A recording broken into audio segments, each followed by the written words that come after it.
All right, we are now live. All right, welcome everybody to this week's Comic Crusaders Hammered Heroes number 10, I believe we're at right now. We have the infamous Jeff Bracey. Thank you very much, Jeff, for being with us. What's Um, up, my people? Jeff just got back from Heroes Con last week. He's going to freaking hit us up with some good information, and after that, we're going to go into any news that's out there, and we're going to talk about some FOC stuff so we can help people turn their stuff in. So, Jeff, how was Heroes Con? Give me the two little balls. Let me ask you. I still see off the air on here. You sure we're on the air? Yes, we are. We are live, Jeff. Okay, okay. Heroes Con was both pretty amazing and a little bit frustrating. I haven't been to Heroes Con in like a good 15 years. And oh, look what I got here. I'm doing some Jim Beam tonight. Jim We B. have the Honey, and what was the other one? just straight up Jim Beam, regular Okay. and the sweet stuff. So we'll try that out tonight. I hadn't been to Heroes Con in 15 years because until I really got until this past like a year, I started getting back into the comic books. So I didn't have any good reason to go to the cons. And we had a couple of small local cons around here that were starting to blow up a little bit. So I was like, oh, I'll save some time and money. But it was really cool going back to Heroes Con for the first time. But I had forgotten the scale of the Heroes Con experience, and I carried a short box with me of stuff to get signed, and I literally spent all day chasing down signatures because Heroes Con screwed up their little swag pamphlet they gave with you. So Hmm. like you couldn't read the numbers on half the pages to figure out where people were, You and the know what? layout was weird, and some people Right, got right, changed right. around. Yeah, yeah. But I So, still had a good time. But yeah, it so was partly frustrating. right, so yeah, from Comic Crusaders, there's another young lady that was there. I don't know if you all know CJ. She was there as well, and she was looking for a particular person, and she couldn't find him because either the numbers were jacked up or I guess the information was bad. So Yep, yeah, that's pretty happened to interesting. me. So did you get any good signatures? I sure did. I got like the thing that drew me to the con in the first place was I knew a local shop down here uh, periodically got in one of my favorite comics from my childhood, which was the Treasury edition from DC Comics of Superman versus Muhammad Ali. I was big into Superman back in the day, and who didn't love Muhammad Ali? And so that was like one of my most prized possessions as a child. And when I saw that he was going to be at Heroes Con, I immediately went out to the store and dropped down my money and got me a pretty darn good copy of that comic and took it out there specifically for Neil Adams alone. If nobody else had been there, I'd been happy just getting that one book signed. That was amazing. So Another really good comic that I happened to get though. They had so much talent there. I got to get a book signed by Mike Zeck. I got books signed by Al Milgram. Uh, I got another great one. I got the first appearance of Lobo in Omega Man 3 signed by Keith Giffen. That was ooh, utterly fantastic. And on Comic Crusaders, I recently did a review of an independent comic book called Impossible Incorporated, written by J.M. DeMatteis. Guess who's at the con? J.M. DeMatteis, and he like really loved my review, and we had some good things to say. And I got some Justice League Europe and Justice League International, and just good old Justice League signed by him as well. nice, nice. Now, did you CGC any of that stuff?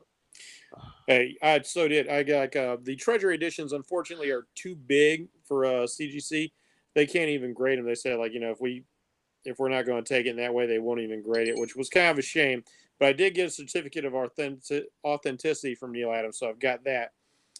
But I had so many comics. I was like, oh, I've already spent so much money on signatures and stuff.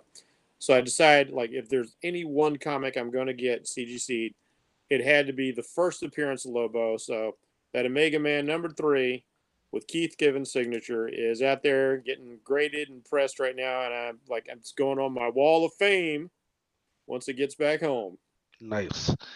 Now, I'm looking on the secondary market on eBay for that Superman versus Muhammad Ali, and there is three copies out there um, s- that are signed by Neil Adams. I mean, Hmm. one is a let's see. Oh, one is it doesn't say what the grade is. It is $1,285. The other one's a 6.0, and that one's 225, and the other one is a 9.4 near mint, and that one's $1,300. So So who are they getting these things graded by if CGC wouldn't like even grade mine? I don't get it. right, probably just self grade. So what you got to do is you got to put really good pictures on there and let everybody fucking come up with their own grade. Right.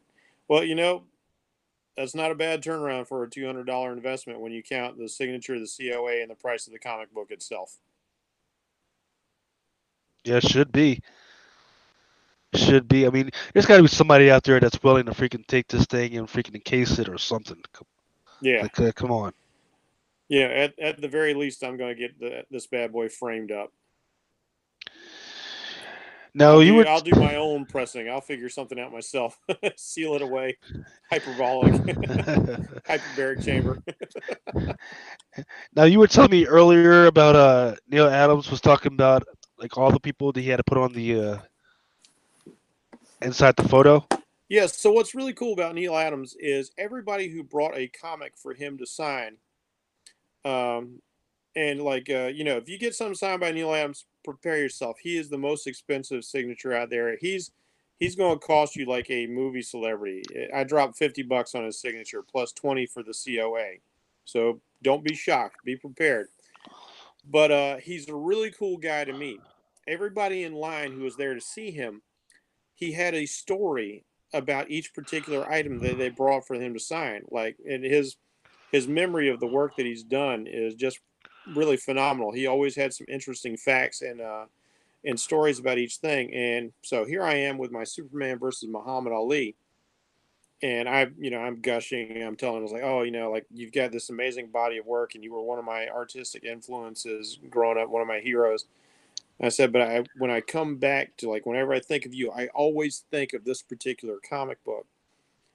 And he says, yeah, honestly, I think it's probably my best work ever. I said, how long did it take you to draw this thing? He said, now it took me a year, and not for the reason you think. I was like, oh. He said, it took a year because of all the licensing. If you folks out there don't know the comic, the cover is a picture of Muhammad Ali and Superman in a boxing ring, and out around them is this massive stadium, and it is filled with all sorts of celebrities, everything from people from the DC bullpen Yep. to Here we go. presidents. Yeah, there we go. Here we go. Like right down there in That front, is I a believe you can see Jimmy classic. Carter. You can see Jimmy Carter right down there in front on Lucas's screen, just shy of Batman and Sonny Bono there. And so there's all these licenses, all these famous people in there. And he said it took a year to get all these licenses. And then on top of that, sometimes you couldn't get the licenses, but he had already drawn the picture. So for instance, John Wayne is uncredited on the cover, but he's on the cover, and just to make things legit, he put a mustache on him. So Yep. John Wayne's in there with a Yep. mustache. That's him right here, right next to the ball guy's head. There you There's go. a guy. So that's interesting because I never noticed that these are actually famous stars, right? So I'm looking at Lucy from I Love Yep. Lucy. I'm not sure. This maybe Clark Gable. I'm looking at a guy that looks like the Fonz. I think There's one of the funniest things for me is Clark Kent is there watching the fight while yeah, Superman's in the ring. yeah. He's right next to John Wayne. That's Yeah. what's crazy. But yeah, there's all that, and like you said, there's also like DC staffers in there as well who were in the DC bullpen at the time. So I always thought that was a cute little nod because that's something I always dug in like Marvel comics, that sometimes the bullpen would just show up in their comics randomly. And so I thought it was pretty cool that Neil did the same thing for this big DC Treasury edition. Yo, what's up, guys? What's up? How you doing? So We are the rolling. just came in on that note. I believe the when they redid that cover recently with the Harley's Black Book Yeah. homage, I think they put like newer characters in that, newer celebrities in Oh, the that makes sense. The like nice your little update. yeah, exactly. I want to say that like Obama was in there, but I'm not positive. So I might have to make that my drunk purchase of the night because I What's have that? The I update one? no the older one, the Superman versus Muhammad Ali. Oh, I thought you were holding it up. Now, depending on No, the this is just the eBay joint. This Oh, gotcha. depending on the yeah quality, you can get it for yeah unsigned. I've seen it going yeah. anywhere from like the shop that gets them in where I got my copy. They'd had copies ranging from 85 no $75 to 130, and I was lucky enough to catch one of the pricier ones, the ones that were in the best shape. For that, Yeah. for the original? Yeah. Oh, that's a great price. Yeah. Yeah. No, Sleepy John, you went to Heroes Con as well, right? I did. Don't tell anybody. Oh man, like there's all these people I know there, and I didn't see any of them. You were there? I was there. Oh shit! Yeah, I got Neil Adams' signature on that comic, dude. It was righteous. Yeah, it was Man, kind I of didn't funny know you were because going. Dude, did you No. come by the CBSI booth? Uh, I might have, but like I spent most of my time chasing down signatures because I made the mistake of taking a short box with me, and I won't do that again. I won't take like 100 comic books to get signed. That was just too much. I'm going to pick and choose. I'm going It to be a lot more selective because of that, and because like the con really kind of messed up like where people were, and the little booklet that told you where people were. Like there's several pages where it was like double printed. You couldn't read the numbers, and the layout was weird. I literally spent all day on the floor hunting down signatures. I didn't get to go to any panels. I didn't get to see any of the costume contests. Thankfully, the people I talked to were really cool. I had fun talking to these people, but my whole day was basically spent like just circling. well, how was that was my first time there, and Ah, it is freaking crazy the amount of awesome artists and creators that are there. I and see that's was the great I thing was about not Heroes Con. prepared. Heroes Con is all about we're used to seeing other cons was like, hey, there's this guy from this movie or this guy from this TV show and all this stuff is going on. Heroes Con is purely about the comics. It's all about comic creators, comic writers, comic artists, editors, anchors, all kinds of things. Super Like duper comic. I was I wandered around. I don't know if it might have been the second day because half of the show is all the artists and creators, and then the other Mm-hmm. half is the comic dealers and Yeah. all the other stuff. And I think it was the second day when I finally got like my feet under me as to getting around to who's where and wanting to finally get like autographs and whatnot. And I went up to Francisco Francavilla's table, and he had some awesome prints there. Mm. And I just asked him, because he didn't have like a rep there at the time. And I said, "Well, hey, he had an awesome Pearl Jam Milan concert poster that he designed. It was freaking awesome, and it was a high quality print. It was numbered and signed by him, and he's sitting right there. And I said, "Hey, what do you got on like something like this?" And he was like, "Oh, that's $100." So, oh, that's that's nice. And went over and just was kind of like flipping through his art that he had there, and he was doing a commission for somebody, watercolor kind of commission, and I wasn't even trying to engage him. And he just started talking to me, and we got to talking for like 15 minutes. And that's not my thing. Like, I'm not big into meeting the artists and talking with them. That's not really my thing. I appreciate what they do. I like seeing their John's art. like, hey bitch. John's like, hey bitch, just draw. Set up and draw. I'm just like, yo, I'm not a groupie on this. I'm not a groupie on all these artists. And but it really was awesome to just talk to him like a person, and that's not something that I usually do, and that's why I liked Heroes a lot. Was you just walk up to these people and they're sitting there and you just start chatting, and these are like the highest of the high in the art community right now. I mean, you don't got like Todd McFarlane and stuff there, but you got the actual people that are doing the best quality work in comics right now. You know, Jenny Frisson is just sitting there like, hey, Mm-hmm. come up, talk to me. Francisco Francavilla, you know, just come up, talk to me. I mean, there was so many people sitting there. Jeff Decal, like I walked up to him, I was like, he's just sitting there, and I'm flipping through his original art pages, and man, he's one of my favorites. And I flipped to one, and I was like, man, I love your stuff. What do you got on like something like this? And I knew what he was going to say, and I think he kind of just thought I was just not realistic about buying a page or whatnot. But I was like, I love this cover. What do you got on something like this? And he said, that'd probably be like $1,000. And that was actually really not a bad price, because I went up to Sinkovich's table later, and he had some original covers that are. So Decal does like same as somewhat like Jenny Frisson, who only does pencils. Frisson does like a pencil outline, and then does like a true pencil, like with like a charcoal pencil, and then does like a, I don't know, maybe you would know better than me, like a white pencil, some type of white pencil, and then she scans that in and then does digital over top to get all the colors and adds the highlights and stuff. Okay, Same that's with, an interesting technique. yeah, she doesn't have like, she doesn't like paint or color live. The coloring is all uh, digital. Same with like somebody like Well, that's cool because that'll preserve all of that's what that I'm pencil thinking work about. she's doing. Yeah, yeah, like all.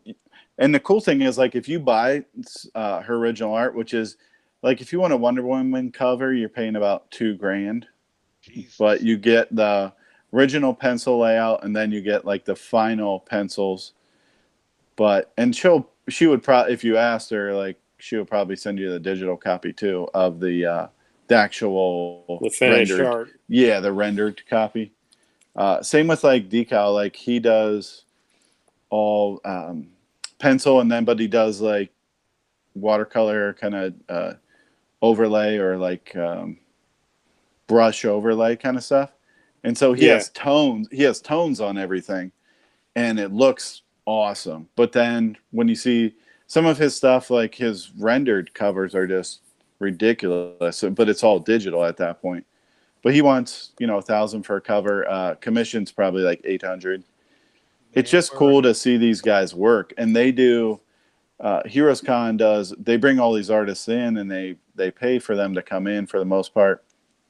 And so they ask them, "Hey, can you do a live art piece for us that we can raffle off to bring you back next year?" Basically, so they Yeah. got all these guys that go up on stage, and they got easels set up for them. So, I walked up at one point. Scotty Young's on stage. Brian Steele, Freeze. They have 6, 8 artists up there who you would know that are just doing, off the top kind of what they want to do, and then they donate that back to the convention. Yeah. Who pays to bring them there? There's actually several of the people I didn't get a chance to meet because they're spending a few hours up there on the stage working, and Wow. especially when you're trying to catch somebody who's got a good sized line, that Yeah. time becomes a premium. Because I only got to go down for the one day. If I'd known like there was somebody down there I could have hooked up with, like I'd have split a room with you or something and made it a Oh whole yeah, weekend man. kind of thing. Yeah. I didn't even. I'm kind of sad we Well, didn't yeah. hook up. Yeah. Well, Sleepy John was down there. Sean was down there. Um, CJ from Comic Crusaders was down there. Um, I even saw a friend of mine down there. I saw him like for 2 minutes. I was like, "Oh man, I gotta go get my bracelet," and then I never saw him the rest of the con. So like, there's just so much going on. You just don't bump into people. I'd never. Been, I mean, I've been to Baltimore, and Lucas, you've been to Baltimore. yeah, Uh, that's the one that I'm definitely planning on going to this year. Is the it's Baltimore joint. I liked Heroes better. Heroes was better for. I just like the layout and the space that they had. I felt like it's probably like 25% more space Right. as far as the floor layout, but the same amount of booths and such. So it was easier to walk around, I think. And I like the artists there. Like I just felt, Baltimore, they get a lot of the real big names, Good. but it felt like Heroes was more of the people that are doing the great art now, but aren't as top tier. So they're more approachable, and if you want to buy something from them, it's a little bit more realistic for Now, my budget. what I Yeah. Yeah. what I appreciated was there's so many people there from when I grew up, from like the '80s and even in the '90s. And some of these guys are going back to the '60s and '70s, and from when I was a kid reading comic books, I got to talk with people like Keith Giffen, Al Milgram, J.M. Demandis, already mentioned Neil Adams, Mike Zeck, just so many amazing people. And one particular Eric hallmark for Powell was there. yes, the goon's there. Yeah. And one particular highlight for me is Ben Templesmith. If you guys might know him from Yep. 30 Oh my Days Yep. a God, I Yep. Night. love him. Here's the crazy Yep. thing. You guys are. I don't know if anybody's going to believe this. I got to meet Ben Templesmith for the first time at this con. I was so delighted that he was there because back when Ben was just doing 30 Days a Night, me and him used to be on Steve Niles' forum, and we used to talk on Instant Messenger like all the time for like a year and a half. Me You and guys him were were on like AOL online Instant buddies. Messenger. Yeah, and so like 20 years later, we finally get to meet. And here's the crazy thing: he used to look at my paintings on the Niles forum, and you've seen Ben's art; it's like really sketchy, especially way back Yeah. in the day. Yeah. He would ask me for he'd ask me, hey, what do you think of this? What do you think of that? So like, here's this dude who just blew up. And like back in the day, he used to ask me for art tips. Dude, that's awesome. Yeah, And I I tell you, love Temple Ben, Smith stuff. oh, like man, like so everybody else at the con is they're dressed like kind of dude bros. We're all like wearing t-shirts and stuff. All these comic pros are like really laid back and like pseudo hippie-ish. A lot of them. There's Ben Templesmith rocking a suit Yeah, he at the always wears a con. suit. So I What's up met with that? him. Classic, I met classy him at dude. or I didn't meet him. I didn't really talk to him, but I saw him at Motor City last year, Hmm. and I really wanted to get like a sketch or something from him because I do love his art. Like you're Yeah. saying, that's pretty cool that you knew him way back when. Oh, it He was is great. definitely one of my favorites. It was cool too because it took him a moment to remember because he's like Messenger. Who uses Messenger anymore? It's like, well, you did Right. like way back in 2000. He's like, oh my god, yes, I remember that. Like, he's like, how you been? Like, and we just had a great, awesome long talk, and it was so cool to meet him in person. He's such a nice guy. That's sweet, Amazing. dude. That's amazing. Yeah, I'm sorry I missed out on the guys, man. But hey, gotta keep the bills freaking paid, man. Freaking Yeah, maybe next year. Now that I know that I can, let's make it a big old CC party, baby. yeah. Now that I'm getting more press passes, I'm definitely going to try again next year. Um, so the one last question that I have about Heroes Con was because you were talking about Jeff, you were talking about the fact that you got some stuff CGC. How was the lines for CGC? Was it crazy or was it like nothing? Actually, it wasn't bad because I hit the CGC right about 5:30, Five and pretty thirty on much Saturday or 5:30 Friday? 5:30 on Saturday. Okay. So like there was no big rush to get there. Pretty much everybody was going to get something slabbed and done it by then. So I just went through the process. It was pretty quick, easy, and painless. Yeah. Yeah, it Because wasn't. There wasn't lines like Baltimore. Like Baltimore usually has those it's crazy. lines Yeah. backed up, but Right. Yeah. I Yeah. I think mean, that's for because they're doing on site, and they weren't yeah. doing on site there. Yeah. Uh, yeah. So for freaking Baltimore, that's the only reason to really get a VIP pass, instead that you can get there early and turn your shit in, or at least be in line waiting. Um, but then it was a whole different world when I went to Awesome Con, and there was like hardly anybody there, man. Yeah, Like, I think it has to do with the on site. The only difference the only thing that would get a lot of backup is if you want to get a witness sig at any of these, which at Heroes, I was surprised when I walked by and there was a facilitator standing there, like waiting for people to come up because there are so many artists there that you could get witness sigs from on Yeah. books, and they were standing around like waiting for people to come up to them. Yeah, And I actually yeah, walked yeah. by the Interesting. Jeff. I walked by the Saturday. I was walking by that area where they were posting all the art for the auction, Yeah. and I started talking to this guy about some of the art, and he's like, "Man, look at this one. This one's awesome." I was like, "Yeah, it's cool." And then, like after 5 minutes, I realized he was one of the facilitators for CGC. Like, he didn't really have anything to do. He was just like checking out the art. I'll tell you, it's funny because comic books, it's a little bit different now that so many people are online on social media. But with comic books, you rarely, especially growing up in the area I did, you never knew what any of these people looked like unless you got to go to a con and meet them. It's like I run into like Adam Warren, who I'm a big fan of, and like my first thing is I was like, dude, I always thought you were Asian. And he's like, Yeah, everybody thinks that. because Everybody he always thinks I'm does the Asian. manga stuff. Yeah, he's always doing the manga, and he's always got like an Asian or half Asian character. Like in Empowered, he's got Thug Boy. He's doing Gen 13, which had grunge who's half Asian. It's like you're such a Jeff, fan of him. do you follow or do you know Scott Whitman, who's like a CBSI guy? He writes some articles on there. No, no, On, can't say I do. he at Baltimore, he's like a huge Adam Warren fan too. And at Baltimore last year, he got a sketch from him. Well, it's so cool because like I got a bunch of stuff signed by Adam, and he did a sketch in each book, which was really awesome. Because I was always aware of him back in the '90s because I was like, when I first saw you, and I'm just being honest about it. I was like, when I first saw you, he's like, oh, it's like some American dude doing manga, whatever.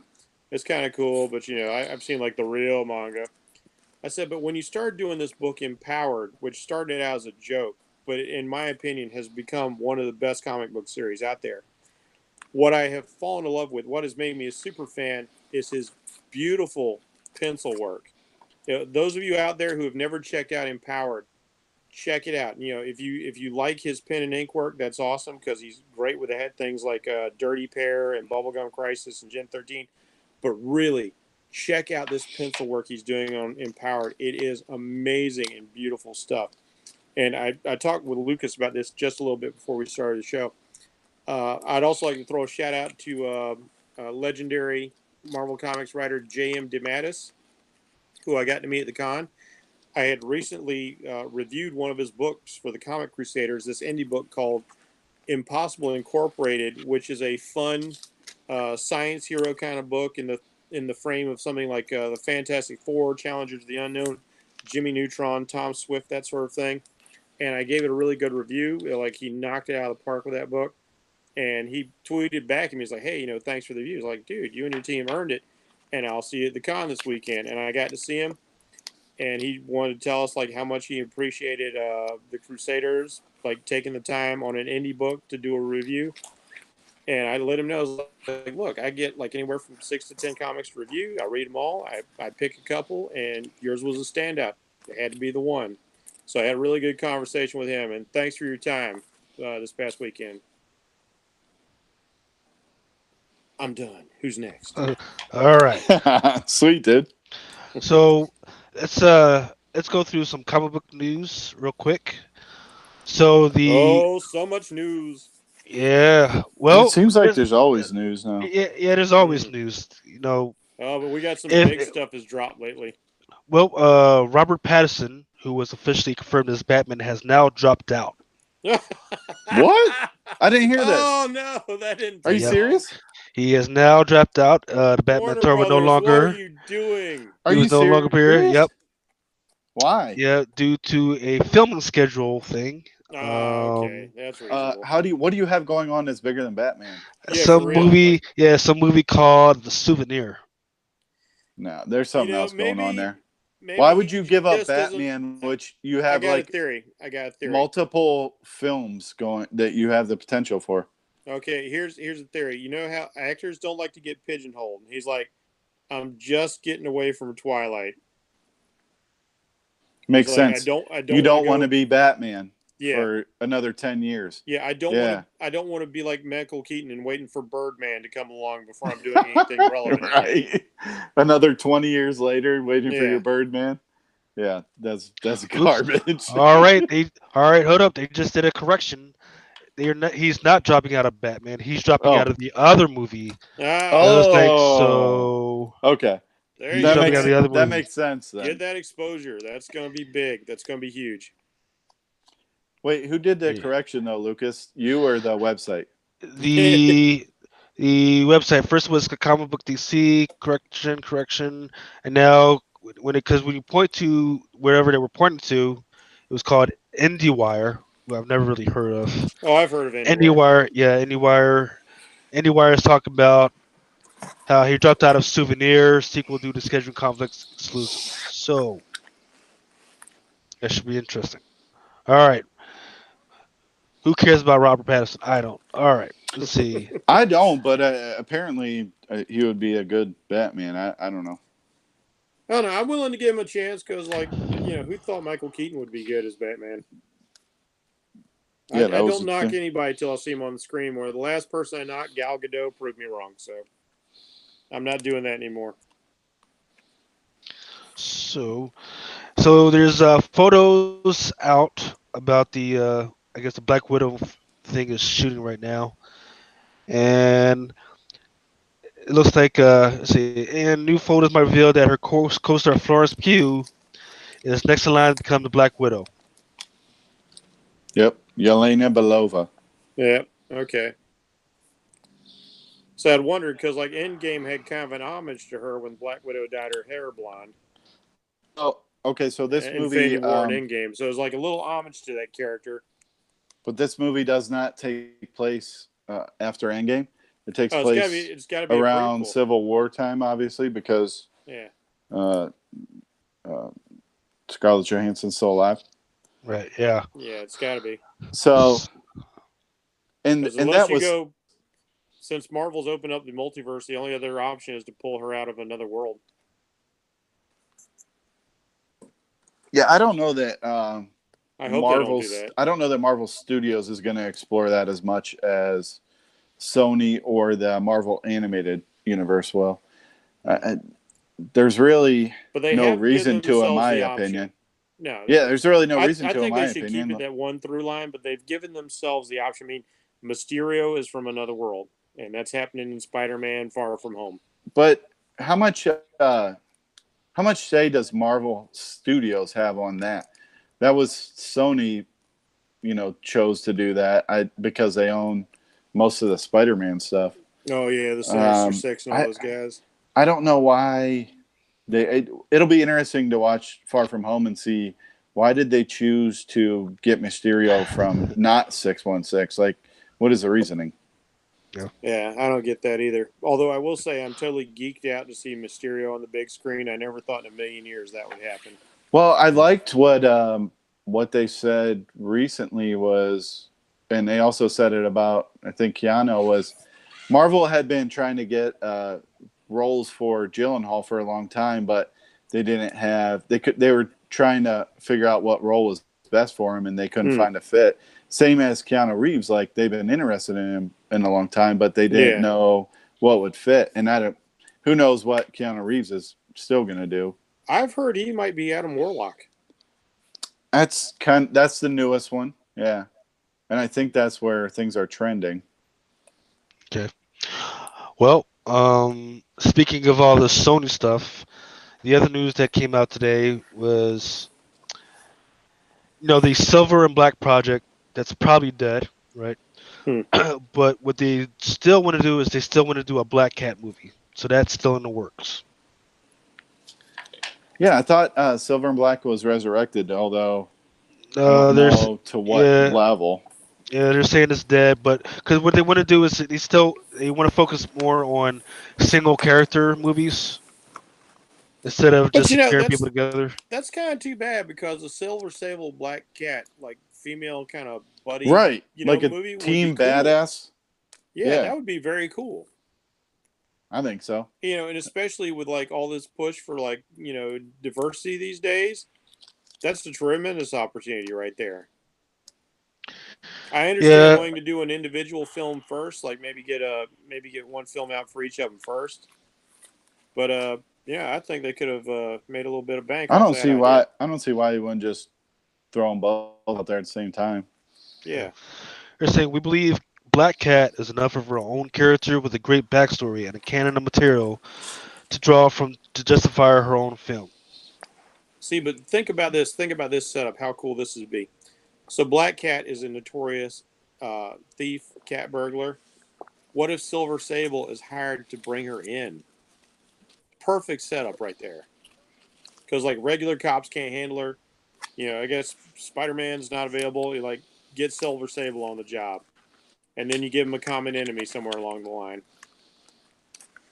Well, what you're gonna have to do is they're gonna have to just do like a Black Cat movie, and then maybe like Black Cat number two. Then they introduce Silver Sable or something like that, Nobody's and I gonna could go go to for that. that. Nobody's gonna Yeah. go to that movie, dude.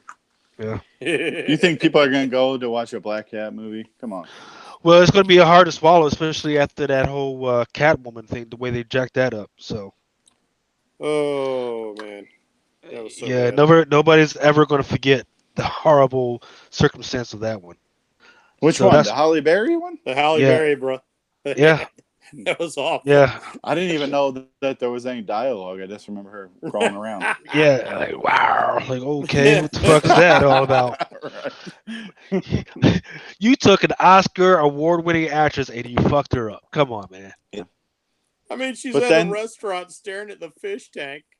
but she resurrected herself in Swordfish. We can all Hey, agree I on like that. Yeah. that. You I, know I love an actress or 40 an years old, actor. happened to show her boobies. Awesome. what? Whoops. Whoopsie Yeah, daisies. I love an actress or actress who has the self awareness to go to the Razzies and accept the award. Like that, I just applauded her. I was For like, that "Way to movie? go!" Yeah, Oh, yeah, that's she pretty did. funny. She I didn't know personally that. accepted, and that's awesome. I was like, "You are Yeah. forgiven. You are forgiven." I like Yeah. somebody's Okay. got a good sense of humor about But themselves who like that. was? But okay, so who was the guy in Swordfish? Was it John Travolta or was he on ice? I mean, It was was it we got Hugh Jackman? Who you was got the huge bad guy? John Travolta is well, he's the bad guy. Hugh Jackman's the But at the hacker. end, remember when the Yeah. helicopter blew up and he was thinking back when he was in the wine cellar, and he was like, "Wait a second, I have a flashback, and John Travolta's on ice in the wine cellar," and then he's thinking, "Wait, what? Little head twist at the end there. How did they not make a second one of that? I mean,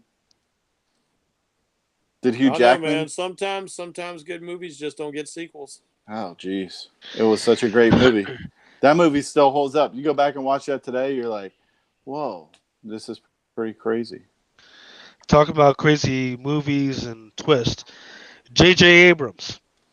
Oh yeah, let's get into this. J.J. Abrams and his son are going to write a Spider-Man comic. What do you guys I, think? I got, I have no interest in this. Okay, I'll put Why? forth. Also, what happens to? So it's called Spider-Man #1. That's all it's called. What happened to the Miles Morales Spider-Man?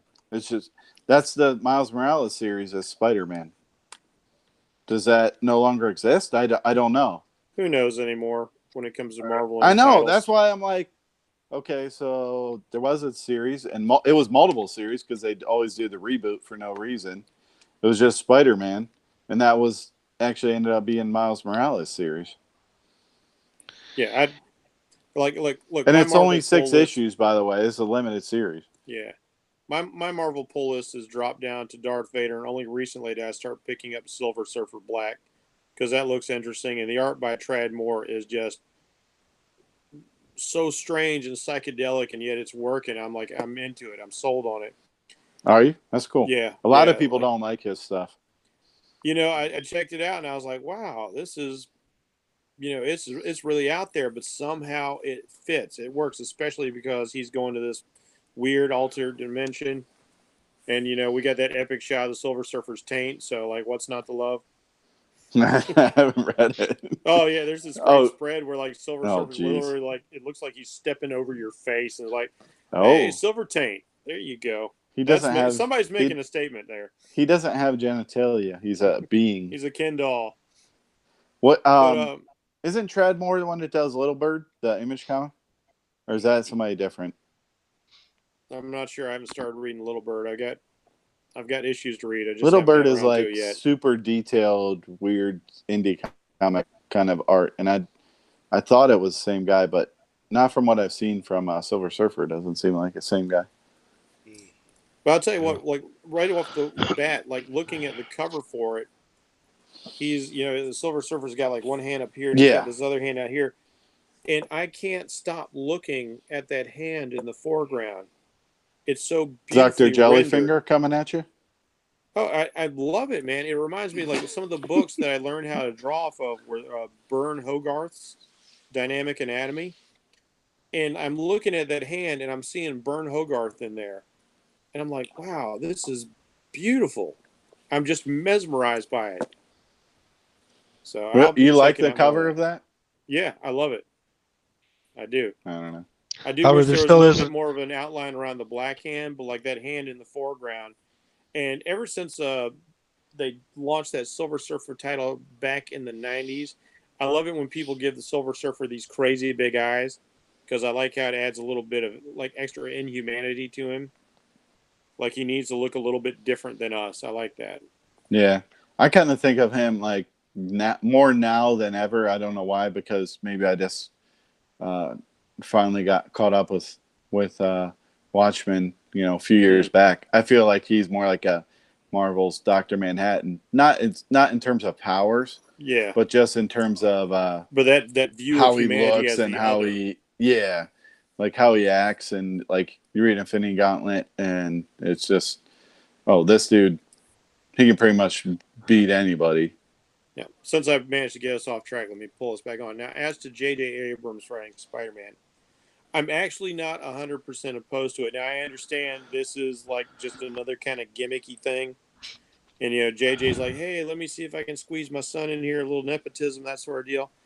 But I'm not actually opposed to script writers, people who've written their own stuff like this, writing comics, because we have seen it work out really well when you look at J. Michael Straczynski, because the format for movies and TV is very similar to the format for comics. You don't have to write prose. You write events and you let the artist kind of interpret, or you talk with them about that. But you're basically writing the actions and letting somebody else kind of handle that visual with obviously a bit of your input. So it translates very easily. And I think maybe he can write a really good Spider-Man story. I mean, I'm pretty sure like the name Cadaverous is something his son came up with. It's got that kind of feel to it. Yeah. So I'm curious to see what he's going to do. But I Abrams just hope wrote, it's not full of lens flares and mystery boxes. yeah, like secret messages all over the place. Didn't Abrams wrote Alias when it was the show before the Jessica Jones? Mm-hmm. But did Bendis originally come up with that, and then yes.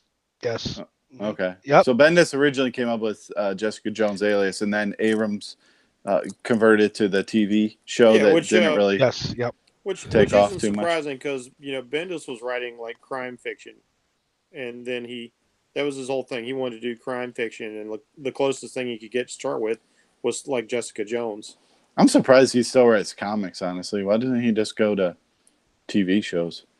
Because he's as successful as anybody else that's ever written comics, as in terms of converting them to TV or I don't, he hasn't any movies yet, but maybe he just feels like he needs to practice, right? Because he's been.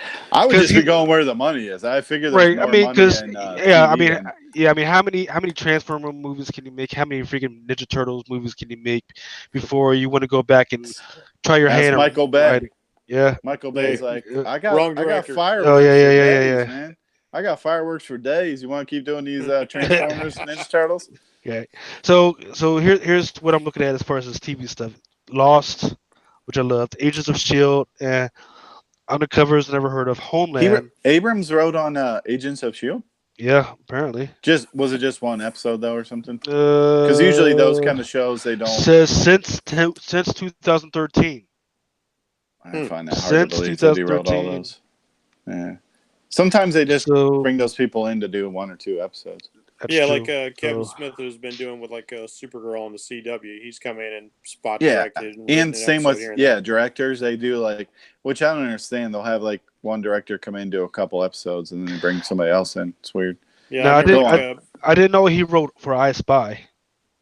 hmm. 1965 to 1968, he wrote for I Spy. Felicity, Covert Affairs, Flash Forward, Nikita, Blacklist, and he got Brothers and Sisters in there. So he's got a whole bunch of TV cred That's just his to his TV name. To stuff. yeah, But and he's got a shit ton of very movies. successful movies. Star Wars, Star Trek. Let's see. Dun. Yep, Star Trek, Star Wars, He did Cloverfield. yeah. I think he did the first two new Star Wars or Star Treks, right? And then he did Yeah, the one Star Wars Yeah, that people hate, the newer one. and then like Although people hate but all the Simon new Star Simon Pegg Wars. wrote the third Star Trek. Yeah. so Oh, he did. yeah, Yeah, Scotty wrote the He third wrote Star it. Trek. Yeah. he That's did. He the did. British guy, the red hair guy. He Yep. did. Hot Fuzz He Dude. did. He That did he Star wrote that. Wars. Wow, that's Shaun the Dead. impressive. Yeah. Yeah, he's a good So he writer. did Star Wars: The Force Awakens, Star Wars: The Last Jedi, Cloverfield, Overlord, Super 8, Star Trek in the Darkness, He really can. Mission Impossible. I would have him scrape my name off the Last Jedi because Rian Johnson didn't do anything that he wrote the treatment for. The director.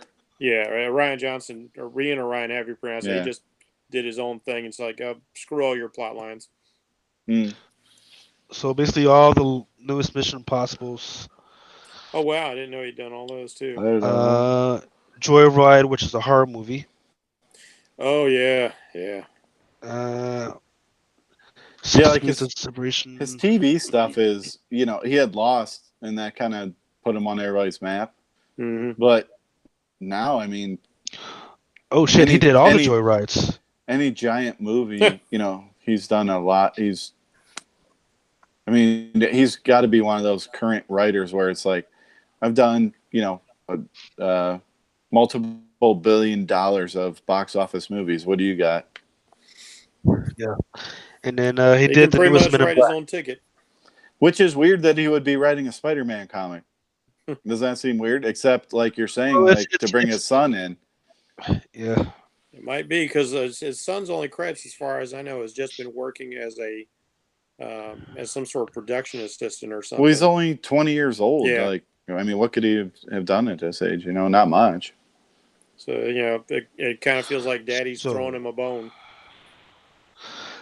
apparently, here's the only reason why you might care is because it says they are introducing a new villain, Cadaverous, who will cause problems for Spider-Man, his alter ego Peter Parker, and his beloved Mary Jane Watson. So there's a new character that people are going to want to watch out for. So think about that. You got a new villain that's out there, and being invented by a guy who basically shits movies, right? Yeah. So it's a non-lose situation, right? I don't know. They're not talking about any covers or anything, but you got to think that at some point, maybe it's 5 years, 10 years, 20 years down the line, this particular character that's in this new series might make it to the screen. Yeah. Maybe, yeah. Well, I think it's going to be,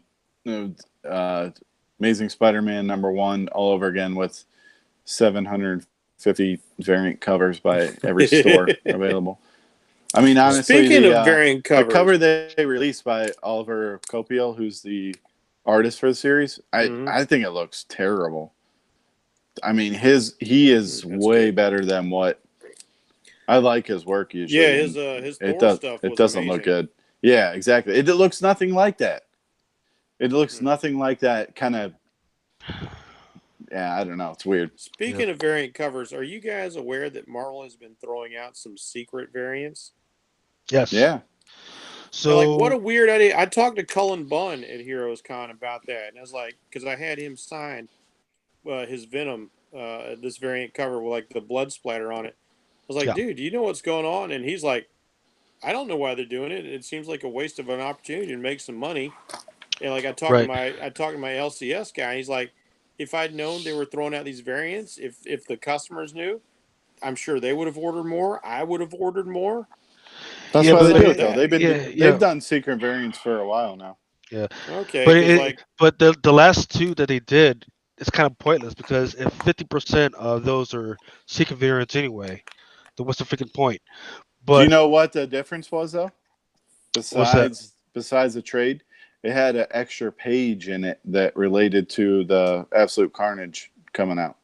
see, but how does that Okay, benefit the company? They just because do it just to do it just to just to fuck with give speculators. speculators and to give the Yeah. retailers throw the retailers a bone. I think. Yeah, but if the retailer doesn't know what's coming out, he doesn't know to buy more.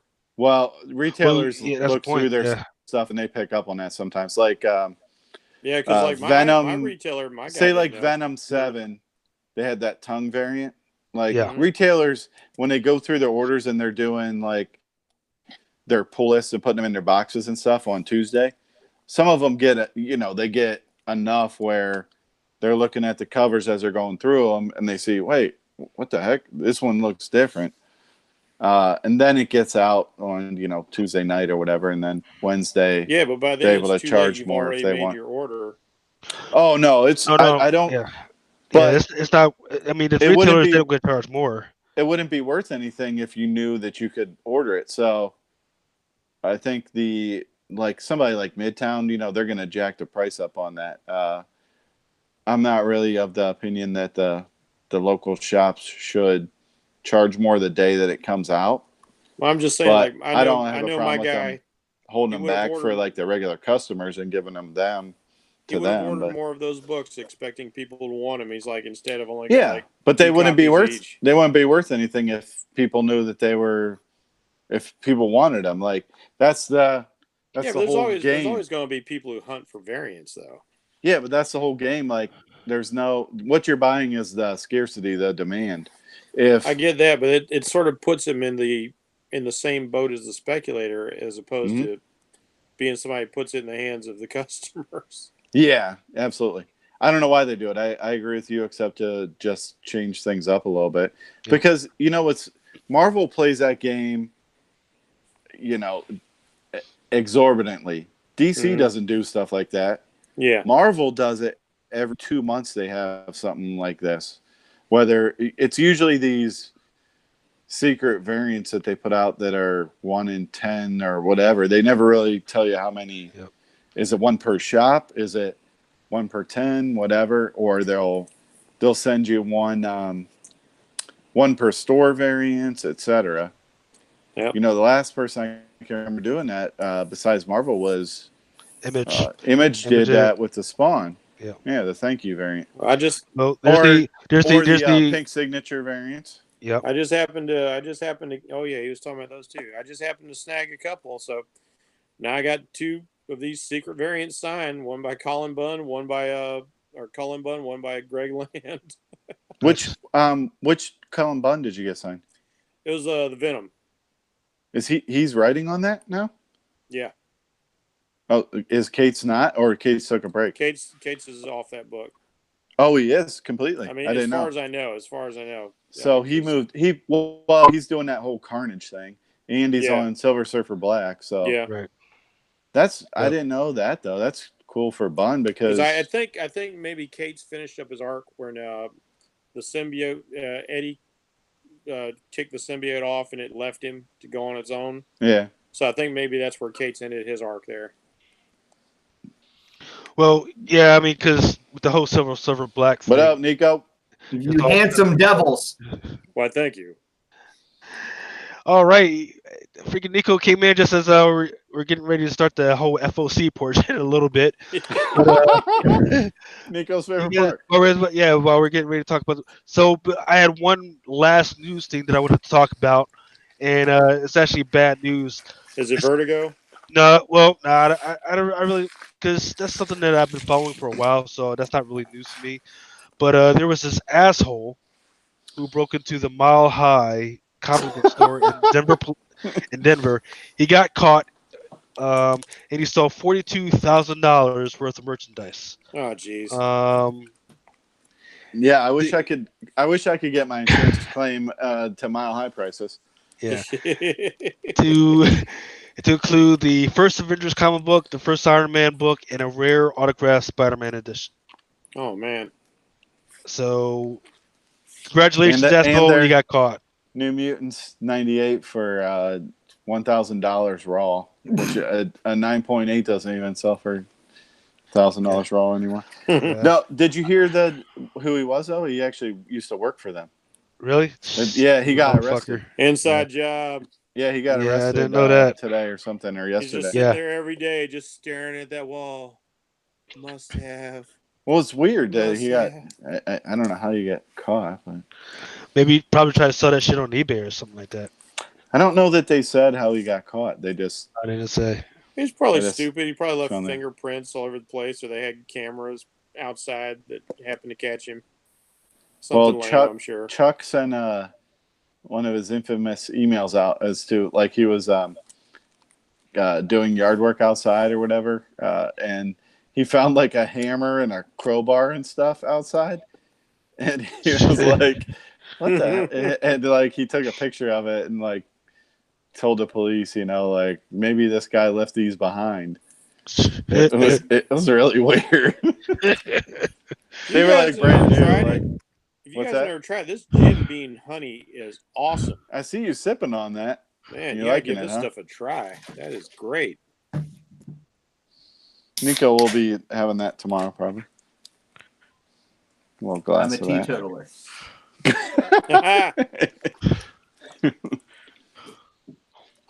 Hungover Heroes is going dry. Oh no, is Berserker on the cover of previews?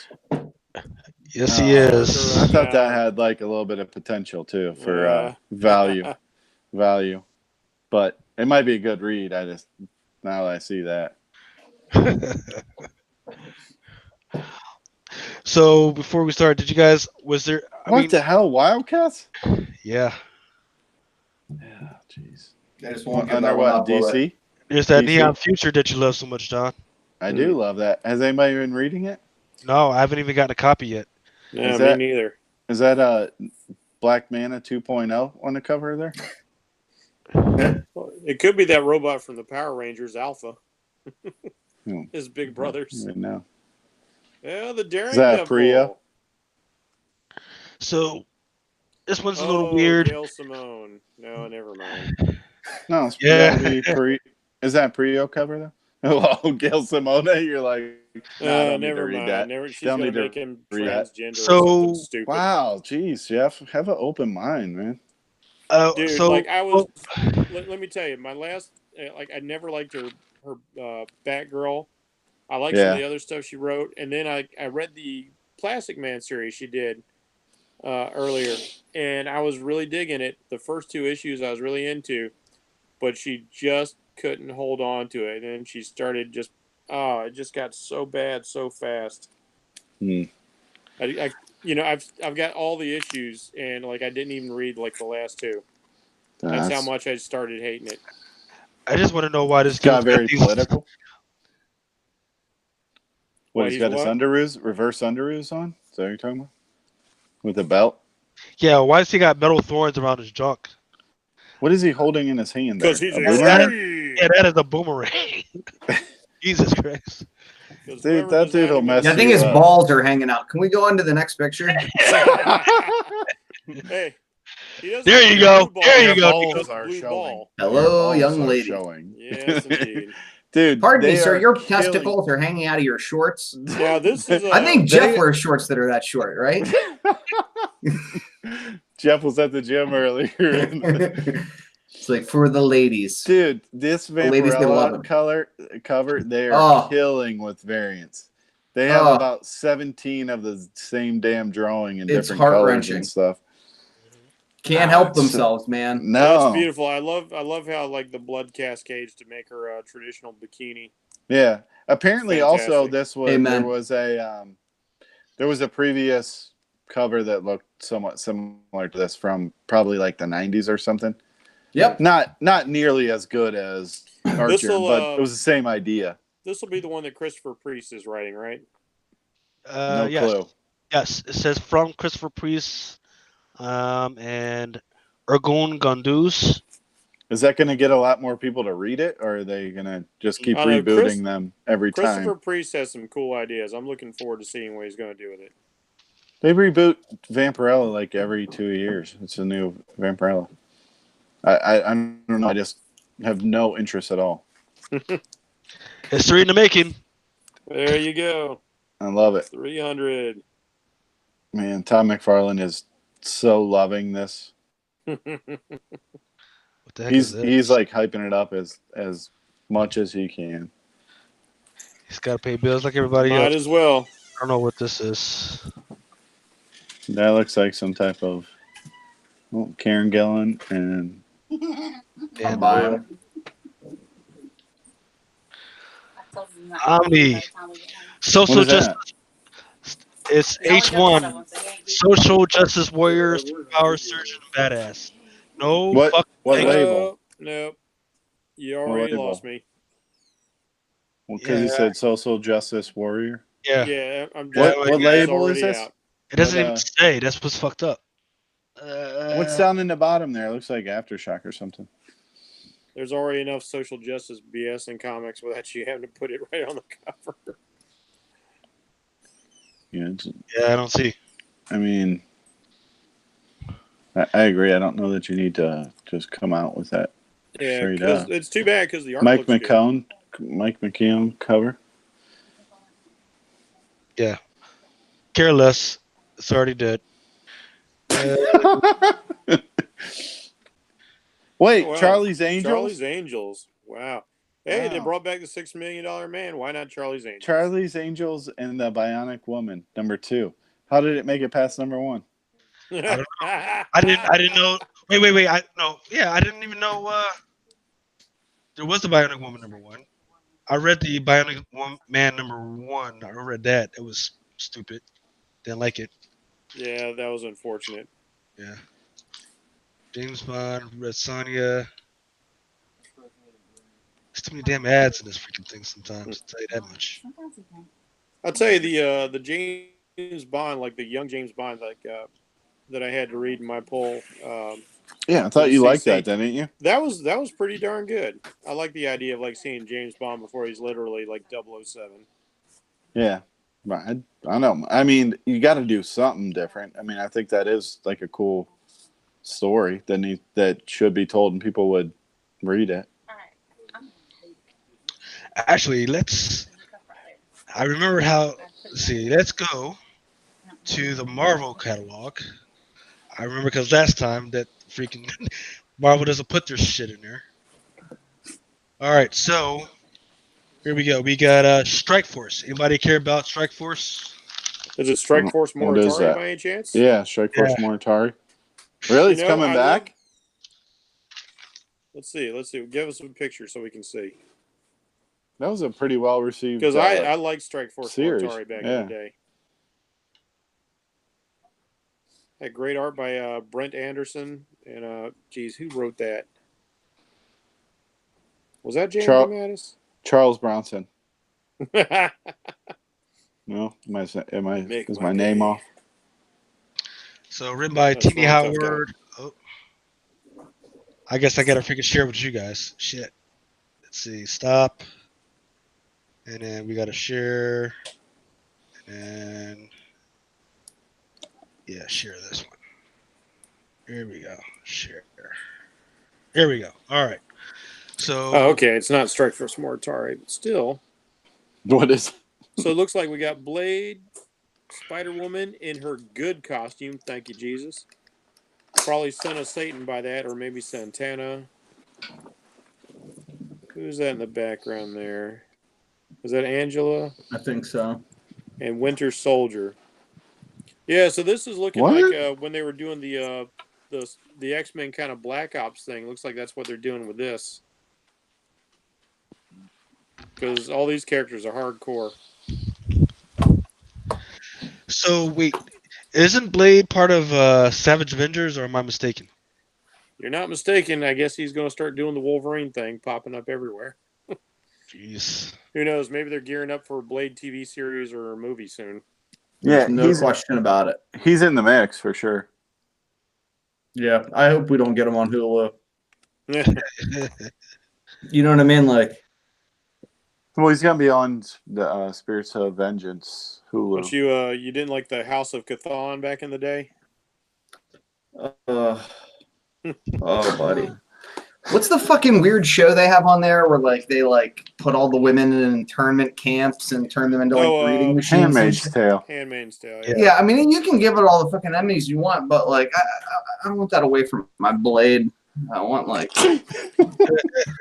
blood, Dude, fucking bullets and shit. That's a great movie show. Was apparently, far more interesting. The movie was far more interesting than the series.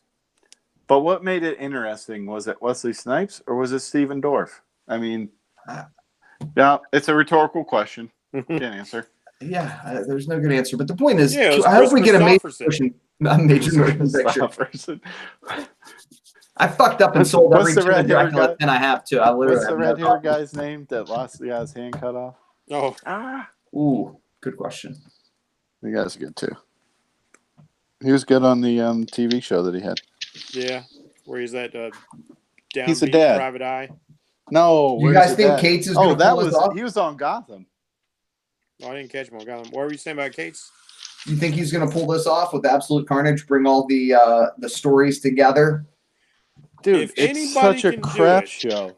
They have 27 tie-ins, and there's 5 of them are just one-offs. Wait, and like 500 moving pieces. It's like, what is it? Are you freaking? You just did a 63 issue tie-in with War of Realms, and then you followed up by doing 20 whatever I just said of Absolute Carnage. Come on, man. Yeah, Marvel cannot help themselves with the freaking events. They can't. They can. But I think if you and just retailers read told them that, and they said, I think Cates will make that work. Retailers told them that, and they said, "Okay, we'll take a break," and they stopped for a year. And then they come out with this. Yeah, the sales must support it on their end, or at least somebody's telling them that the sales are supporting it. Well, it's because it doesn't matter what sales are at the comic shop as long as they can just pump them out to the LCSs. They don't care. Yeah, no question LCS about it. keep buying them. Shoot, they don't even have to. You know, like when I talk to my dude, when he tells me how many books he gets sent that he didn't even order, it's ridiculous. Yeah, exactly. Yeah. Because they do that just to get their numbers. And then he has to, and he eats it on the shipping. It's like, they have to pay for that, don't they? Yeah. Yeah, which is kind of garbage. So does anybody care about Absolute Carnage at all? Man, I'll probably read it because I desperately try to read Marvel comics, and Cates is like one of 2 or 3 writers that I can stand. It depends on if you count Jason Aaron. He doesn't write that much. I like Cates. Otherwise, it's Cates and Ewing, and I'm like, I'll check it out just because of Donny Cates and the work that he did to set it up when he was writing Venom. Yeah. I won't go all in on 20 some issues. No question about it. Just with the main line. That's all I'm about. Me too. Readers. Yeah. There's They doing any super fancy variants? Yes, there is a of course. there's a Dude, there's a 1 in 500. Yeah, no, yeah, Art germ. Hold on. Okay, hold on. So the art germ is it's a 1 in 100 art germ version. That 1 in 500. Holy 1 shit. in 500. Oh, geez. Yeah, holy shit.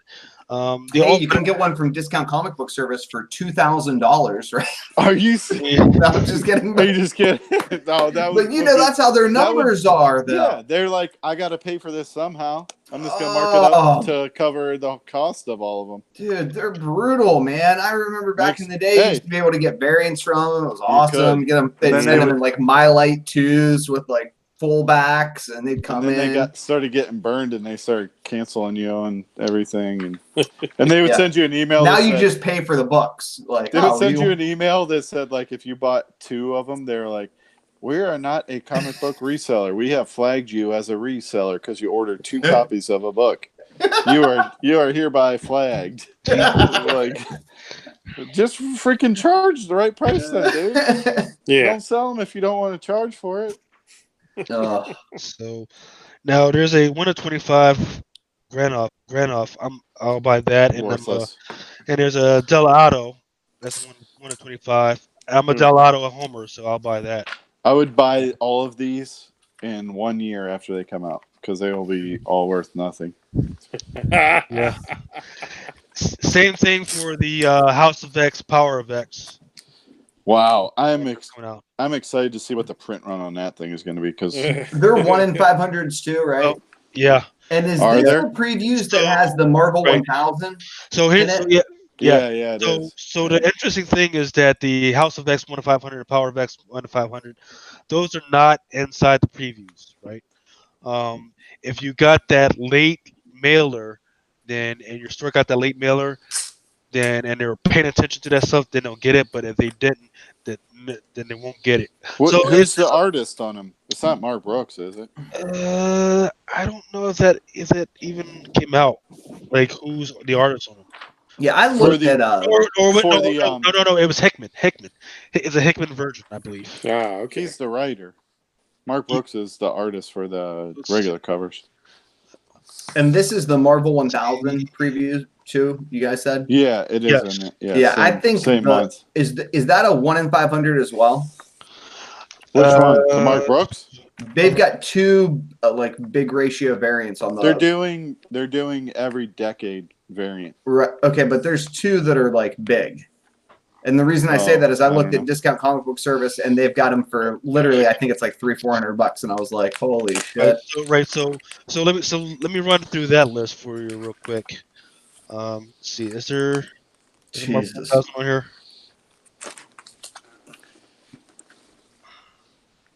Yeah, see, I didn't see the solicitations for the big ratios with the With the Marvel 1000. But I didn't look at the Diamond Yeah, I didn't catalog. see those either. I just looked at Discount Comic Book Service, and they've got 2 that are like, I don't know, $300-400 a piece. So this is not even 1,000. This is 1,001. But I'm gonna run through the numbers real quick. So the Casada, right? There is a 1 of 500 for the Casada. It's a black and white wraparound variant. Then there's another Casada up around.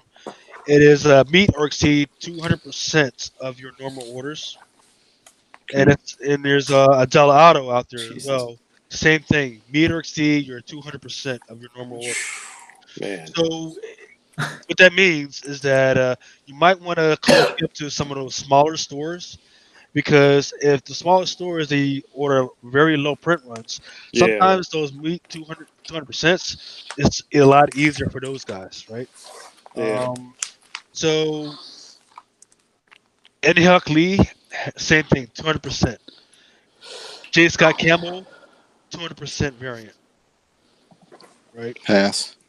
I think they normally did they do that with that Marvel Legacy? Remember when Marvel Legacy came out?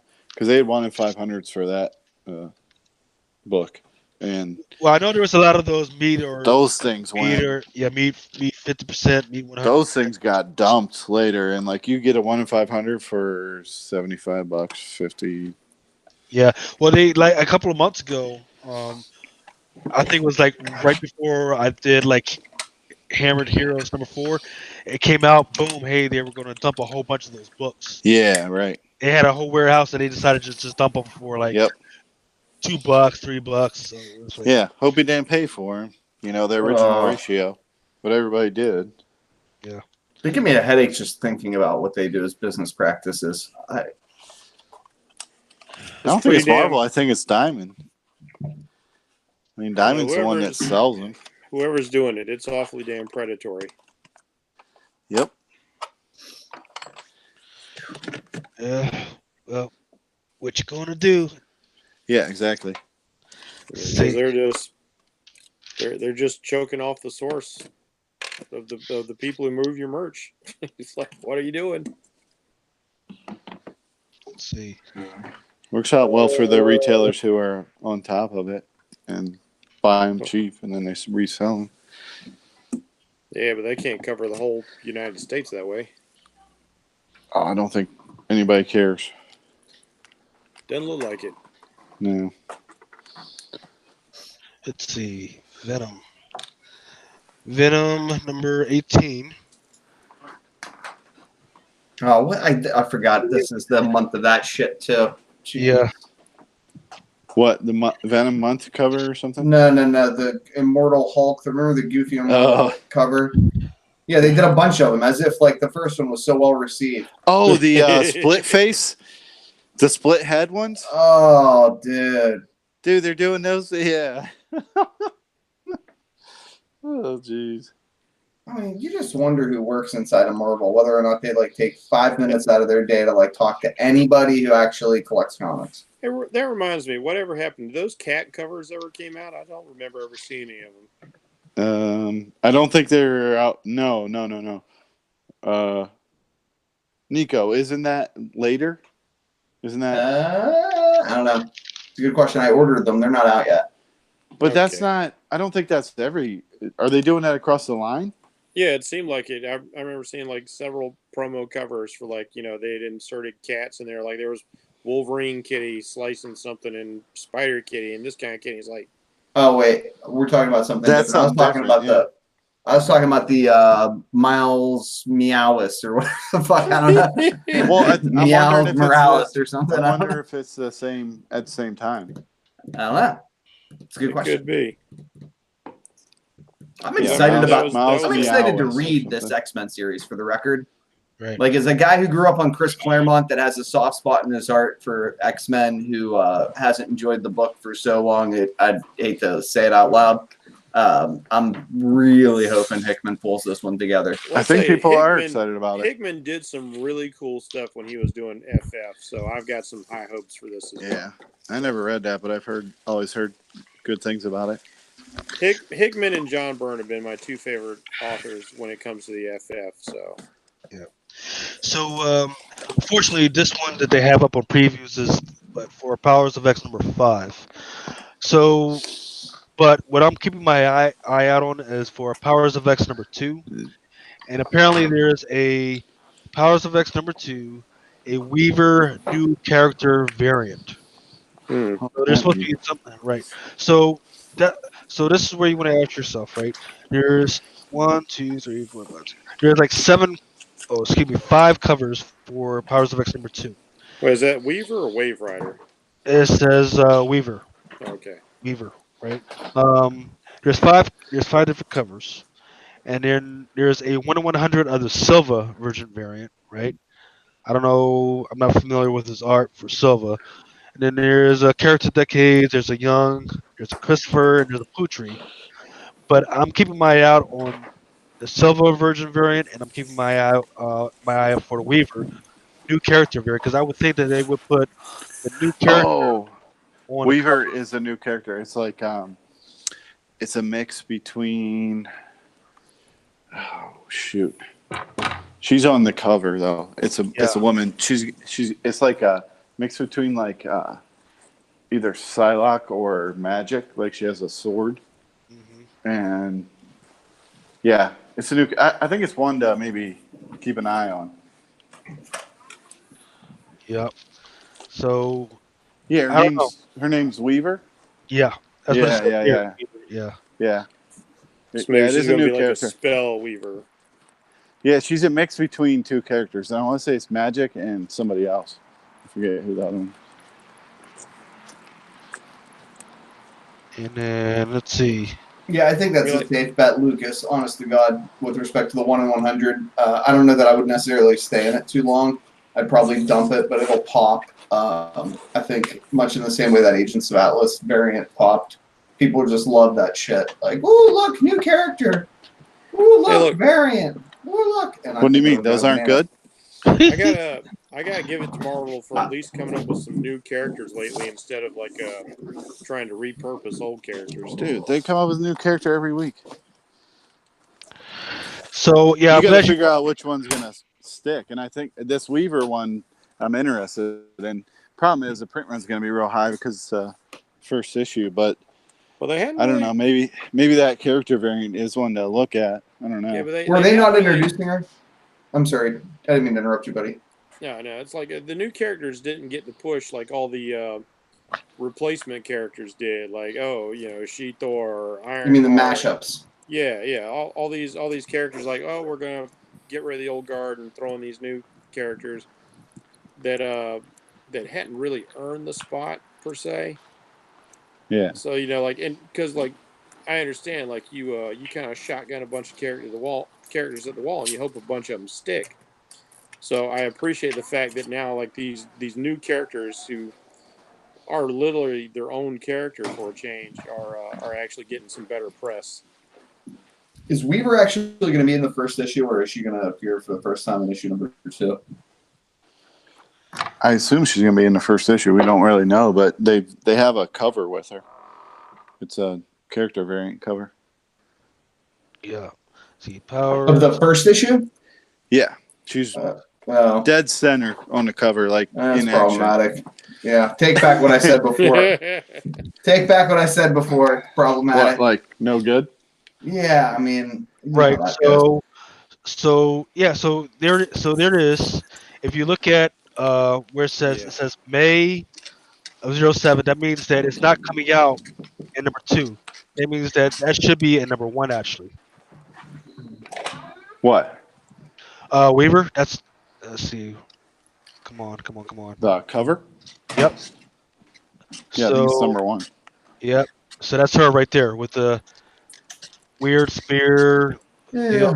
Yeah, it's like magic sword. Yeah, isn't it does. It basically? does look like Magic Sword, but she also looks metallic, like she's Yeah, it's a not mashup of not just basically the two magic armor, characters. but like she almost looks like Colossus. she's blended in Colossus. Yeah. I think you might be right on that. Something similar to that. Right. Oh So man, did the siblings that'll be- merge? yeah. So that'll be out in Powers of X number 1. And that'll be out. It says in shops July 31st. So there you go. So there you go. That answered that. Back to being a reader. Son of a bitch. I was all excited for a second. I'm like, oh, new character, number 2. Make some cash real quick.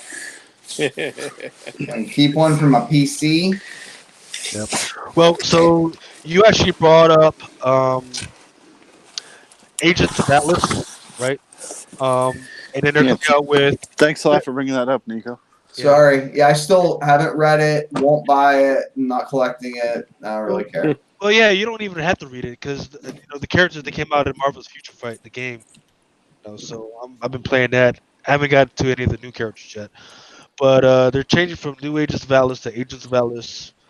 There's number 1, and then there's a new character that's supposed to come out at number 1, and his name is Isaac Ikeda. Shouldn't they have another new character? Shouldn't they just call the book Agents of Asia? Wow. I mean, because really, that's what it is. Wow. They're all Pan-Asian. But yeah. And there is no incentive variance for this. That's interesting. All right. So what does that mean? What does that mean? They'll pop one. Yeah. What does that mean? Look at all the store variants. Yeah. Pay attention to those guys. Ouch. Yeah. They kill me every single time.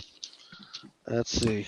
Speaking of that, did you guys see the new Deceased Cover looks number sharp, 3? though.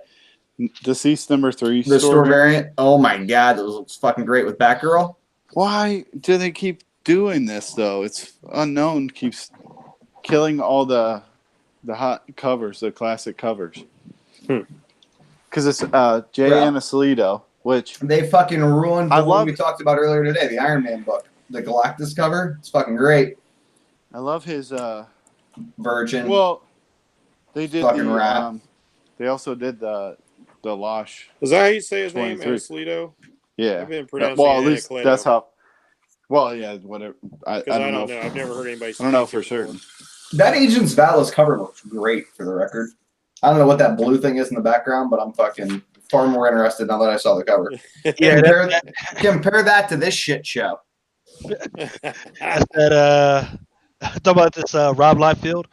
So yeah, the only reason why I bring this up is because there is a 1 to 50 sketch of this thing that's going to be available. So I don't You know. should have paid him $30 to fucking pump your cameo or your podcast, Lucas. Oh, yeah, I tell you, man. Like The fuck? you can say what you want about Liefeld's art. Like we all are very aware of his frequent kind of like faux pas, but you got to admit, like the guy kind of draws some fun stuff. Oh, I mean, it's all the same character, just different costumes. But I mean, same thing with Jim Lee. All of his characters whew. look exactly the same. I'm not a big fan of Jim Lee's stuff in the past 5 years.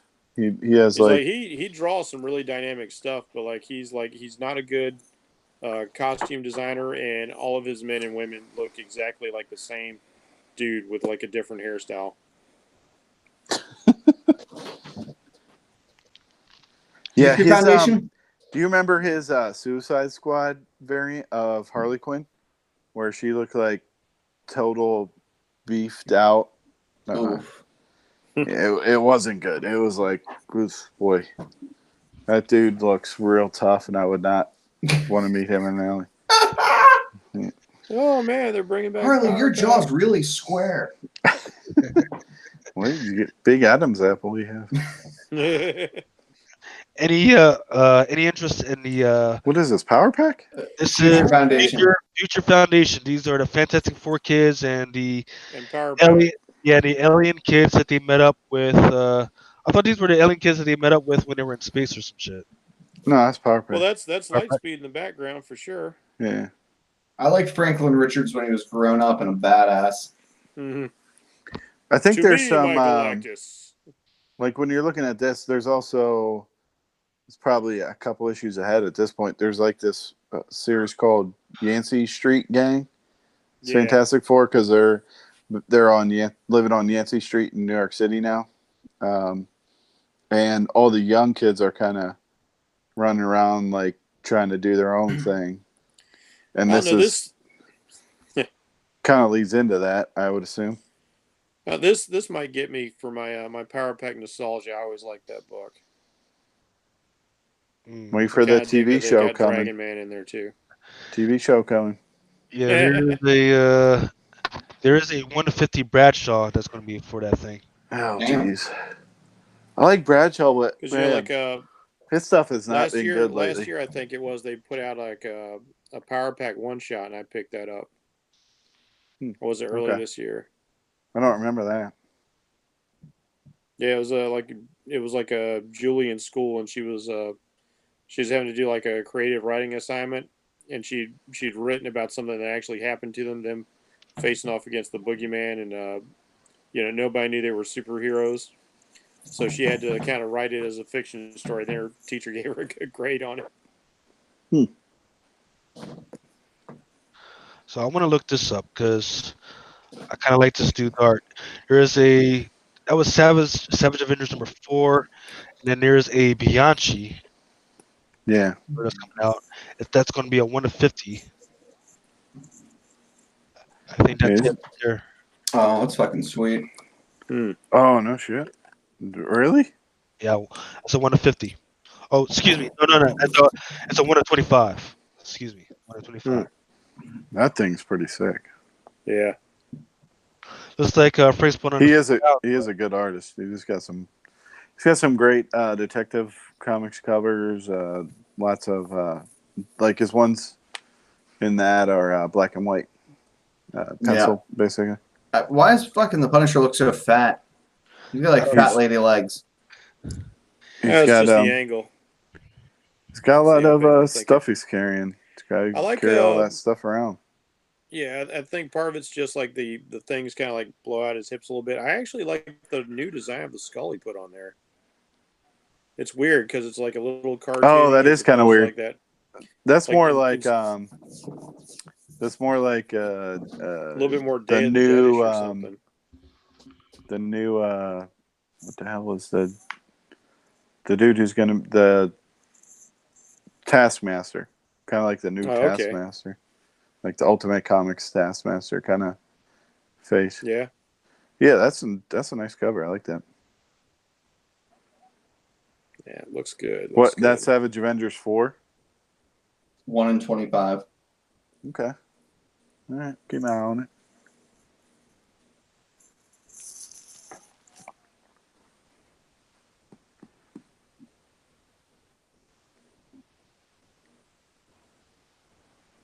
Okay, when did Spider-Man become 3 feet tall? Kingpin is giant. What Well, he's not Hulk size. Jeez, look at that. have you watched Edge of Spider-Verse? I mean, he's about 10 times as big as a normal human in that.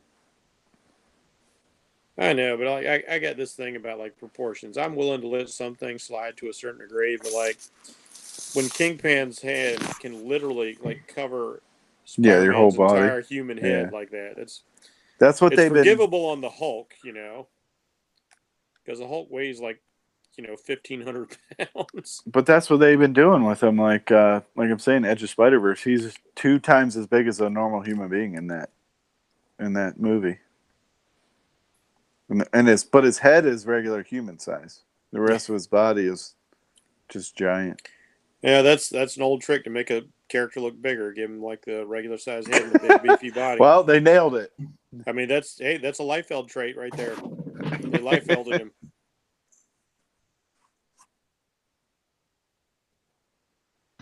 This is Marvel Spider-Man Velocity #1. I believe this is a Granoff. That's a good looking cover. And this is a 1 to 25.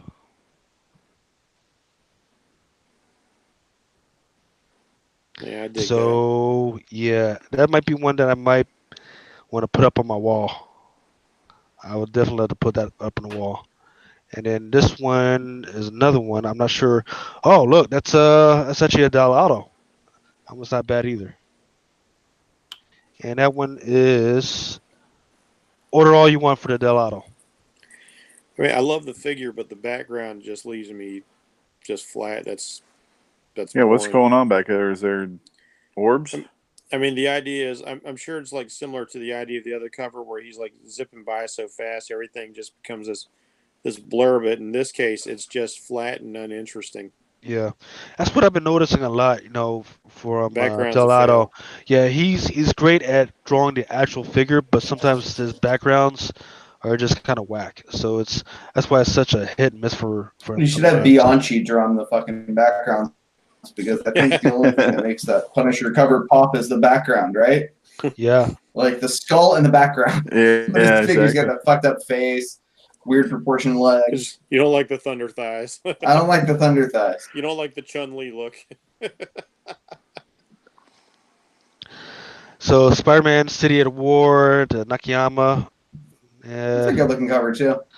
It's a good looking cover, but I'm questioning the red background with a character whose primary colors are red and blue.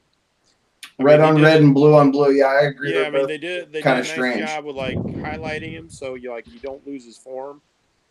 I'll have to see that one up close to. There's not really to like make a final background though. It's judgment. just two characters fighting. Nakayama Yeah. has done some awesome Spider-Man covers though. Because the figures and the tentacles look great. Yeah. Right.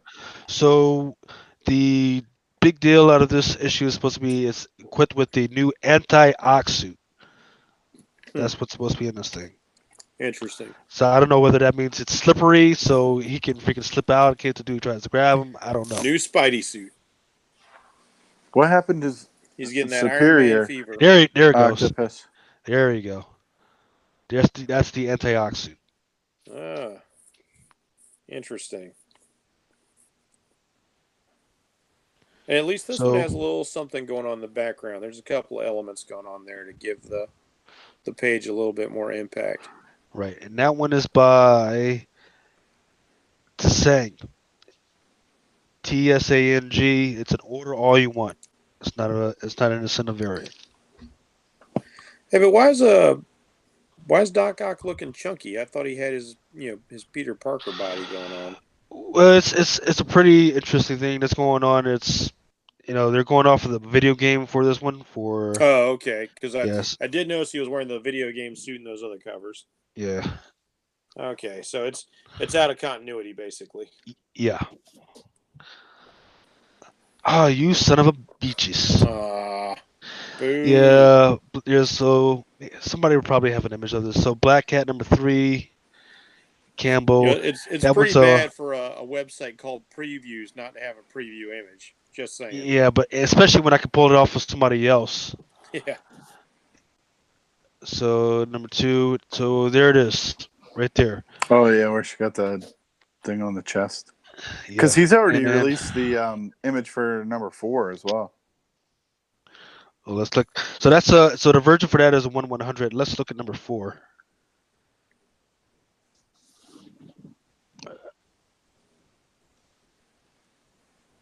Well, that magic stuff going around looks I like don't she's know getting if ready to you're. get into it with I don't know if Doctor you'll be able to Strange. pull it up this way. It's like her. She's in the middle, and then it's got like quadrant. She's in the middle of a quadrant, and it's got people all around. Mm. He's selling the original art already. So, It's so I'm probably gonna have to go to his website. That's what you're saying. he might have it on there. I don't know.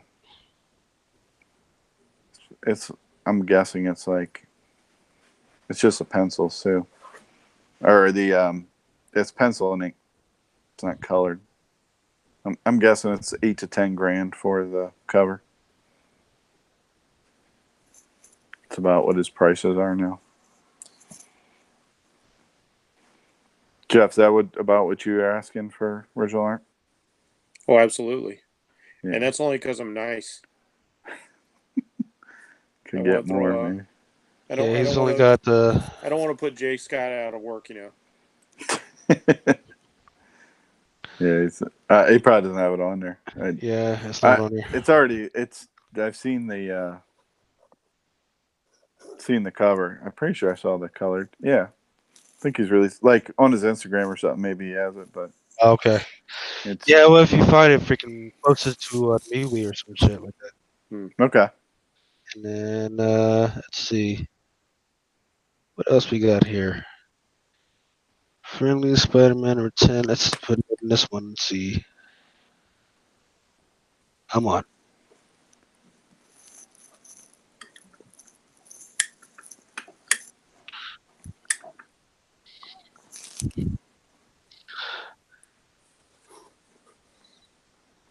Well, that's not what I wanted to pull up. Some of these numbers seem messed up to me. 90936 is supposed to be Friendly Neighborhood Spider-Man, but instead it pulled up Black Panther and the Agents of Wakanda. Why are they coming out with another Black Panther series? I don't know. How I many really series do they have for Black Panther? I too mean, many. isn't he still in space? Yes, right. What? Why So is he in so space? exactly right. So here's so I was getting pissed off for a while, right? And if you want to hear me go on my freaking rant, you got to listen to the other podcast I do. I forget the name of it right now. But freaking you had Black Panther, right? And he was in space. You had freaking the other Black Panther who was Shuri, and she wasn't even in Africa. She was in New York for a while. And then you had the regular Black Panther at continuity, and he was in Avengers Mountain. So you had 3 Black Panthers running around, and none of them were in Africa, where the fuck it was supposed to be. Yeah, And what in the fuck? yeah. I thought they got crazy with Wolverine, but geez. Yeah, like, oh man, let's see, 937.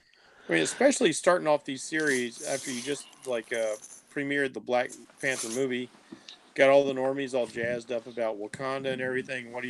You take him out of Wakanda. You say all the normies? Yeah. Like people were just into it all of a sudden? Oh, people are just discovering comics through the movies. Oh, gotcha. They bring their kids to the shops like, oh, I want to see more like Thor, the Avengers, Captain America. It's like, Yeah. Show me the Black ones Panther's that are not in the movies. Wakanda? What? I want to see that secret land. All right. So here it is. I found it. So it was my mistake. So Friendly Neighborhood Spider-Man number 10 is supposed to be the first appearance of this secret villain, and it looks like that the villain is made out of lightning or some bullshit. That's Pink cool. Lightning. King Lightning, right, Love lightning.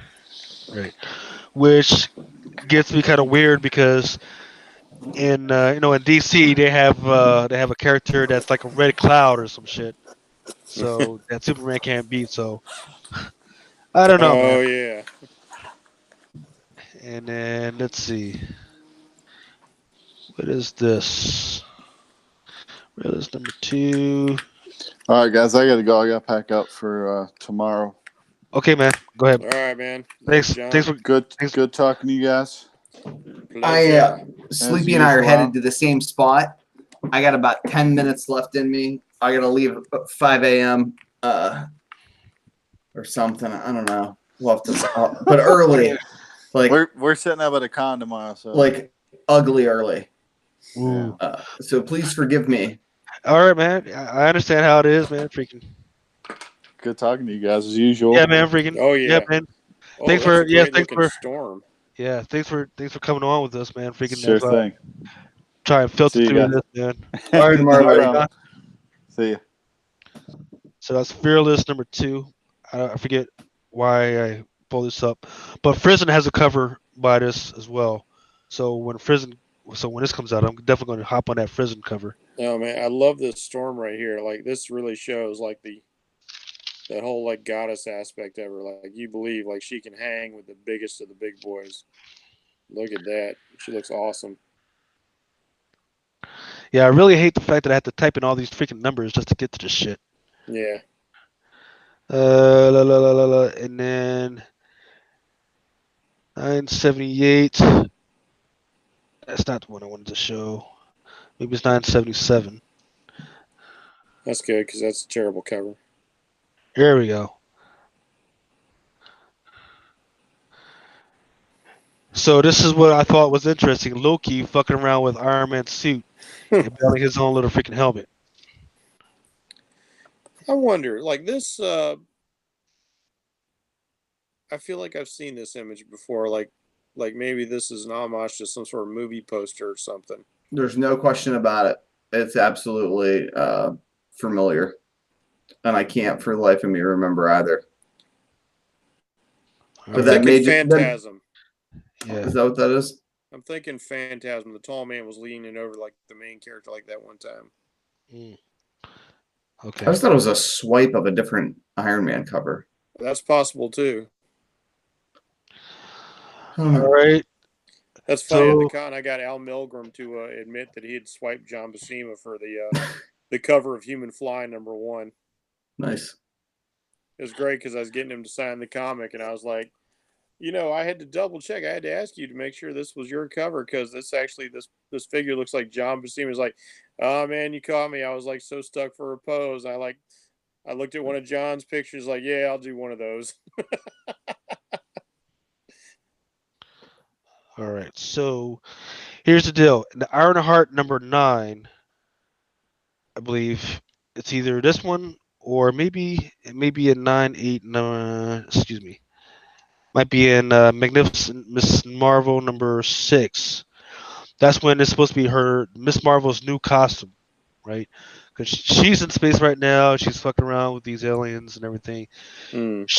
And inside, it's supposed to be her first new costume, and then that new costume is on the cover for whatever the fuck this is. So you might want to keep an eye out if you're into the whole first appearance of new costumes. Then you're going to want to keep an eye out for Magnificent Miss Marvel number 6, and then for the cover on Marvel Team Up number 5. Just saying. Interesting take there. That's if you're into that type of stuff. Which is weird because I've actually kind of really gotten into her original costume, and I kind of miss the days when heroes used to keep the same costume for several decades. I was gonna say for 30 years. Yeah. Right now it's like 3 months. Drives me nuts. That's a good looking cover. Not that I'll necessarily pick up an issue of Doctor Strange, but that's a great cover. Yeah. And there's supposed to be a new villain inside of Doctor Strange number 18 as well. Nice. Well, by the cover, it looks like Cthulhu. Oh, he's been going through some shit lately. Let's see, number 995. Runaways, number 24. Anybody ever heard of Carolina Dean? No, Oh, that's a that's new one. no. That's because Carolina Dean is searching for a sense of purpose as California's newest superhero. Okay, So another new character. All right, the there we character, go. yep. So it looks like, Boy, and Marvel's really cranking them out lately, yeah, and then let's see. I think that's all I had for Marvel. but they Yeah, don't that's all tell I have us for what Marvel. the new character's name is yet, huh? Well, they just said her Carolina Dean. That's that. They, I mean, they don't give her a code name or anything. That's just all we know for her as right Well, now. I hope she's going to get a name because like I can't deal with a whole bunch of people just running around like Or Jessica or Jones. or is it Nico? Ah, Nico's gonna make a special appearance. Everybody, Runaways number. Good one, good one. Uh, so yeah, that's all I have for Marvel. If, Nico, if you wanted to piece out, because we're just gonna go back to the. oh, buddy, I wish I had more energy and staying power. I promise I will watch you guys on replay, and I really appreciate the invitation. Thank you much. Have a good one, gentlemen. You have a All right, good man. night and a You safe too. trip. All right, so now let's go on over to. Once again, it's just you and me. That's the way it's supposed to be, brother. I just wish we could have gotten going a lot quicker if Marvel just had all their stuff laid Yeah, out. like this, you having to type everything in is a real drag. Let's see. Da. Okay.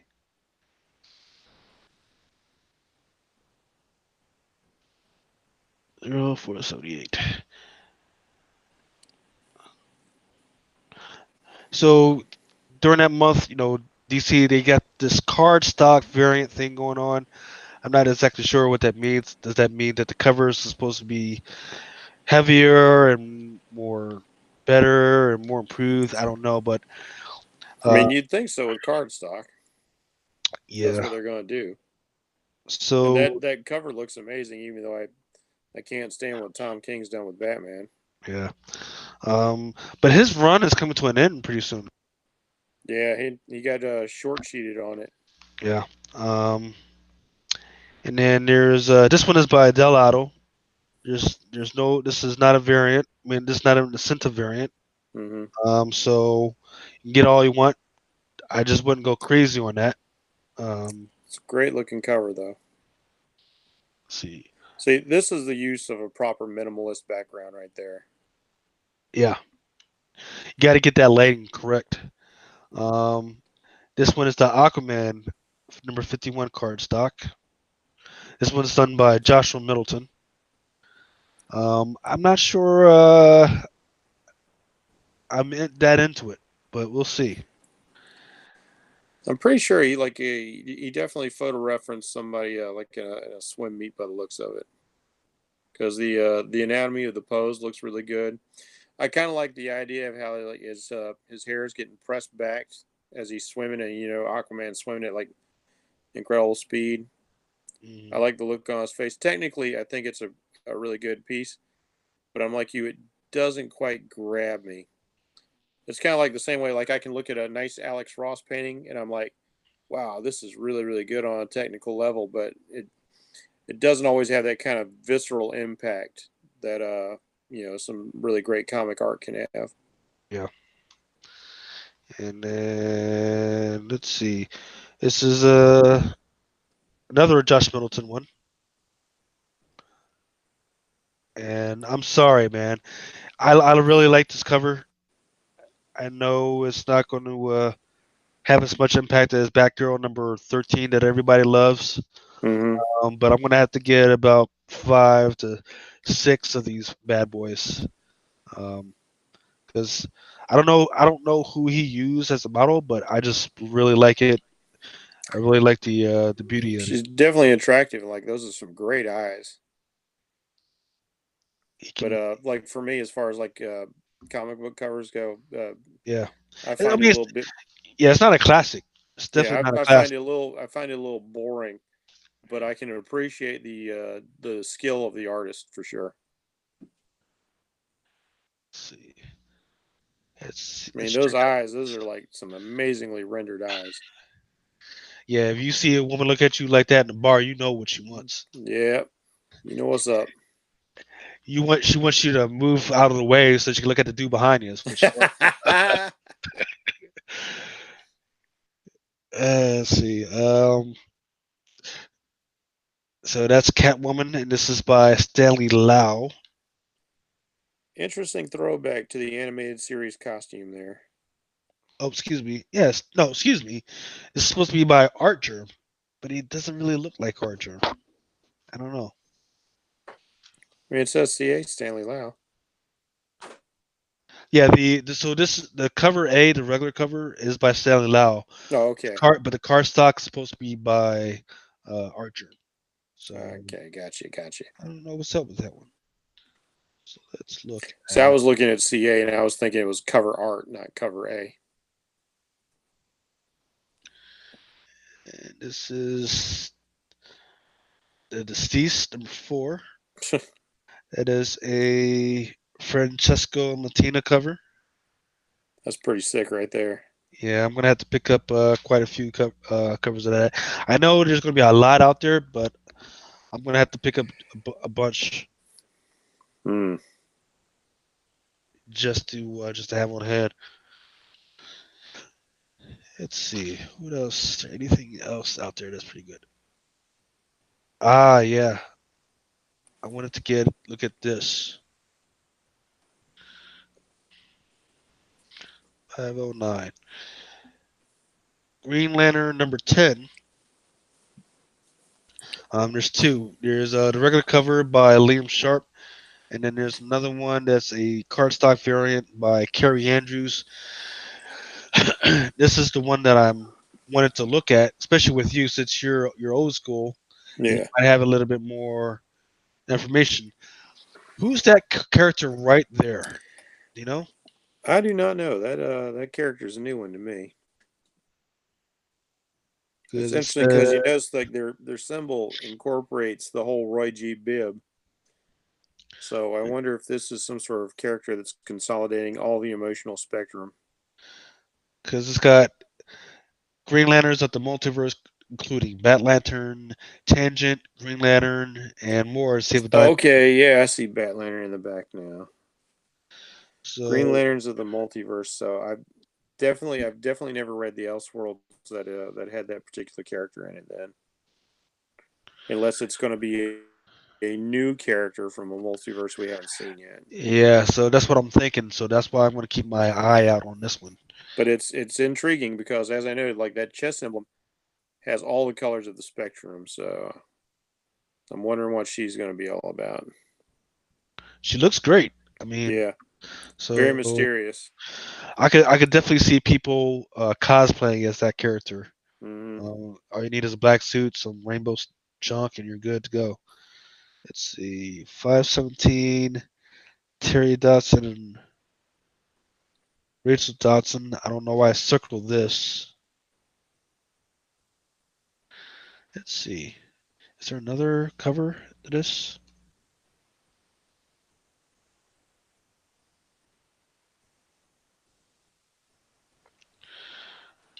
Oh, they're facing off against. It looks like Starro. Yeah, that's another cover that's on my big bucket list. Is freaking the original one where they were fighting off against Starro. Mm-hmm. Um, which is a great cover. This cover, however, is garbage. I don't freaking like it. Like, what do you? Why not? I would rather have them have replicated that old cover than put this on there. Let's see, and then 523.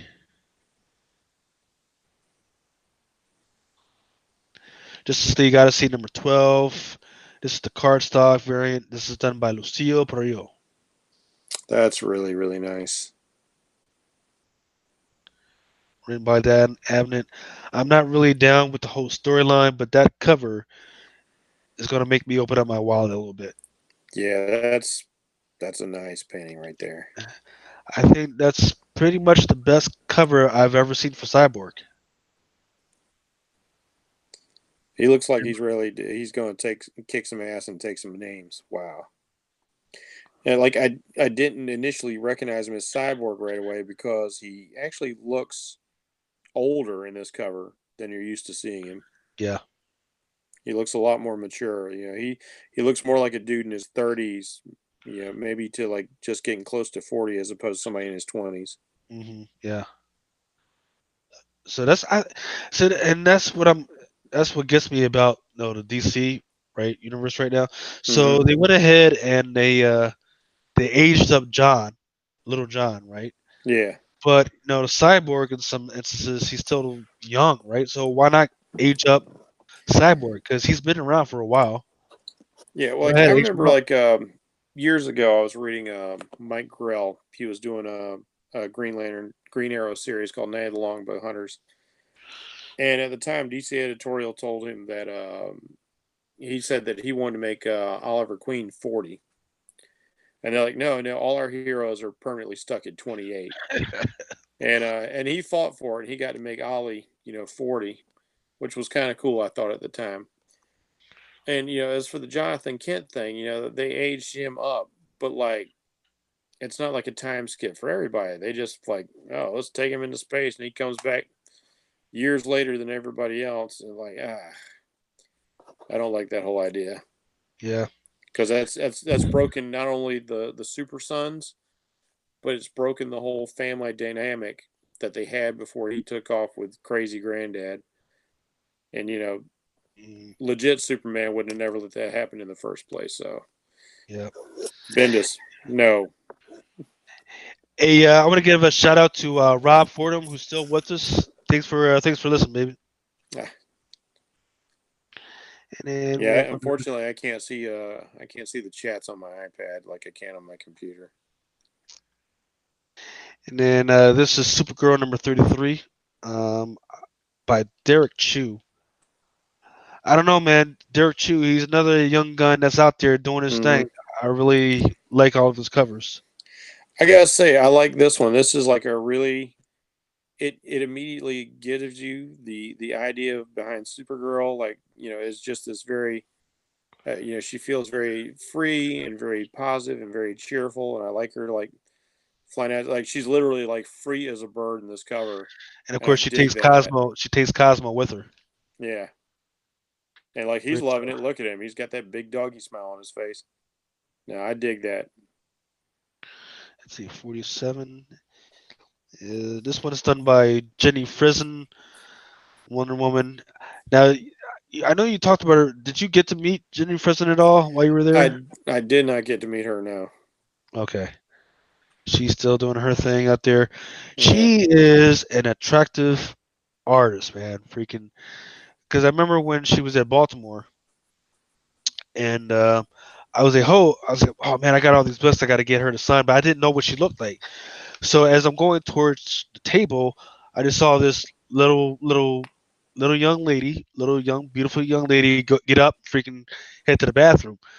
So as I finally get to the table, I asked this dude. I was like, "Oh man, freaking where's Jenny Frison?" He's like, "Oh, she just went to the bathroom. She'll be back in a little bit." And then I'm waiting there for a good 20 minutes. In the meantime, I'm calling the CGC guy to freaking come on over, and then we'll just wait for her. And then next thing I know, it's the same young lady, and I'm like, "There's no way," because I'm used to Yeah. some artists looking grungy and nasty and everything, because art life, right? Hey, Oh, you how know, dare a comic creator be attractive? yeah, I was very shocking, man, to have somebody that's so talented still have that beautiful face, and it was really interesting, really refreshing. Um, so yeah, I'm still collecting all of her books that I can, whenever I see them. And then the last one that I'm going to pull up for DC is, let's see, let's check this I like that Cheetah. I like that I can look at her Wonder Woman and actually see some muscle on her. Yeah, It's not overdoing it, but like you get the good shape to her shoulders and her arms there.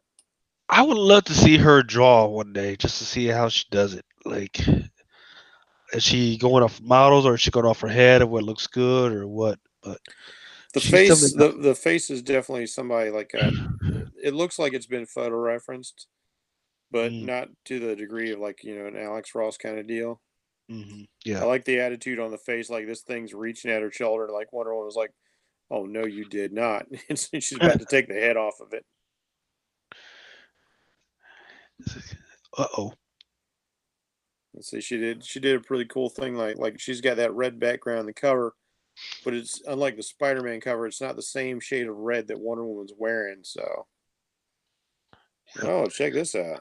Wonder Woman number 77. This is the card stock again. Oh, nope. This does not say card stock. It just says variant edition dark gifts.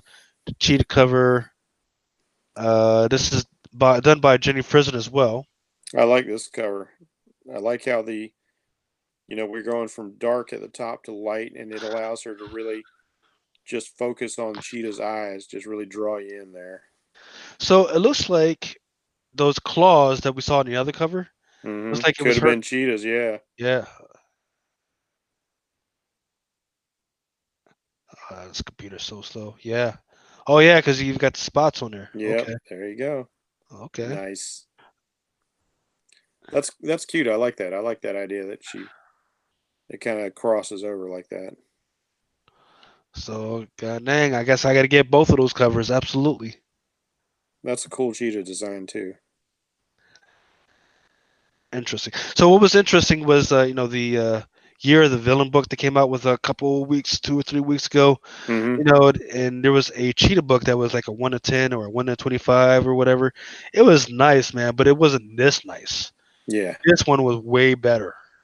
I would have paid like at least a 1 to 50 for that one. That's such a really good cover, which is what I don't understand. Jenny Frison comes out with really good art, but they don't make incentive variants for her. Hmm. Right. The only incentive variant that I've ever really seen was for her.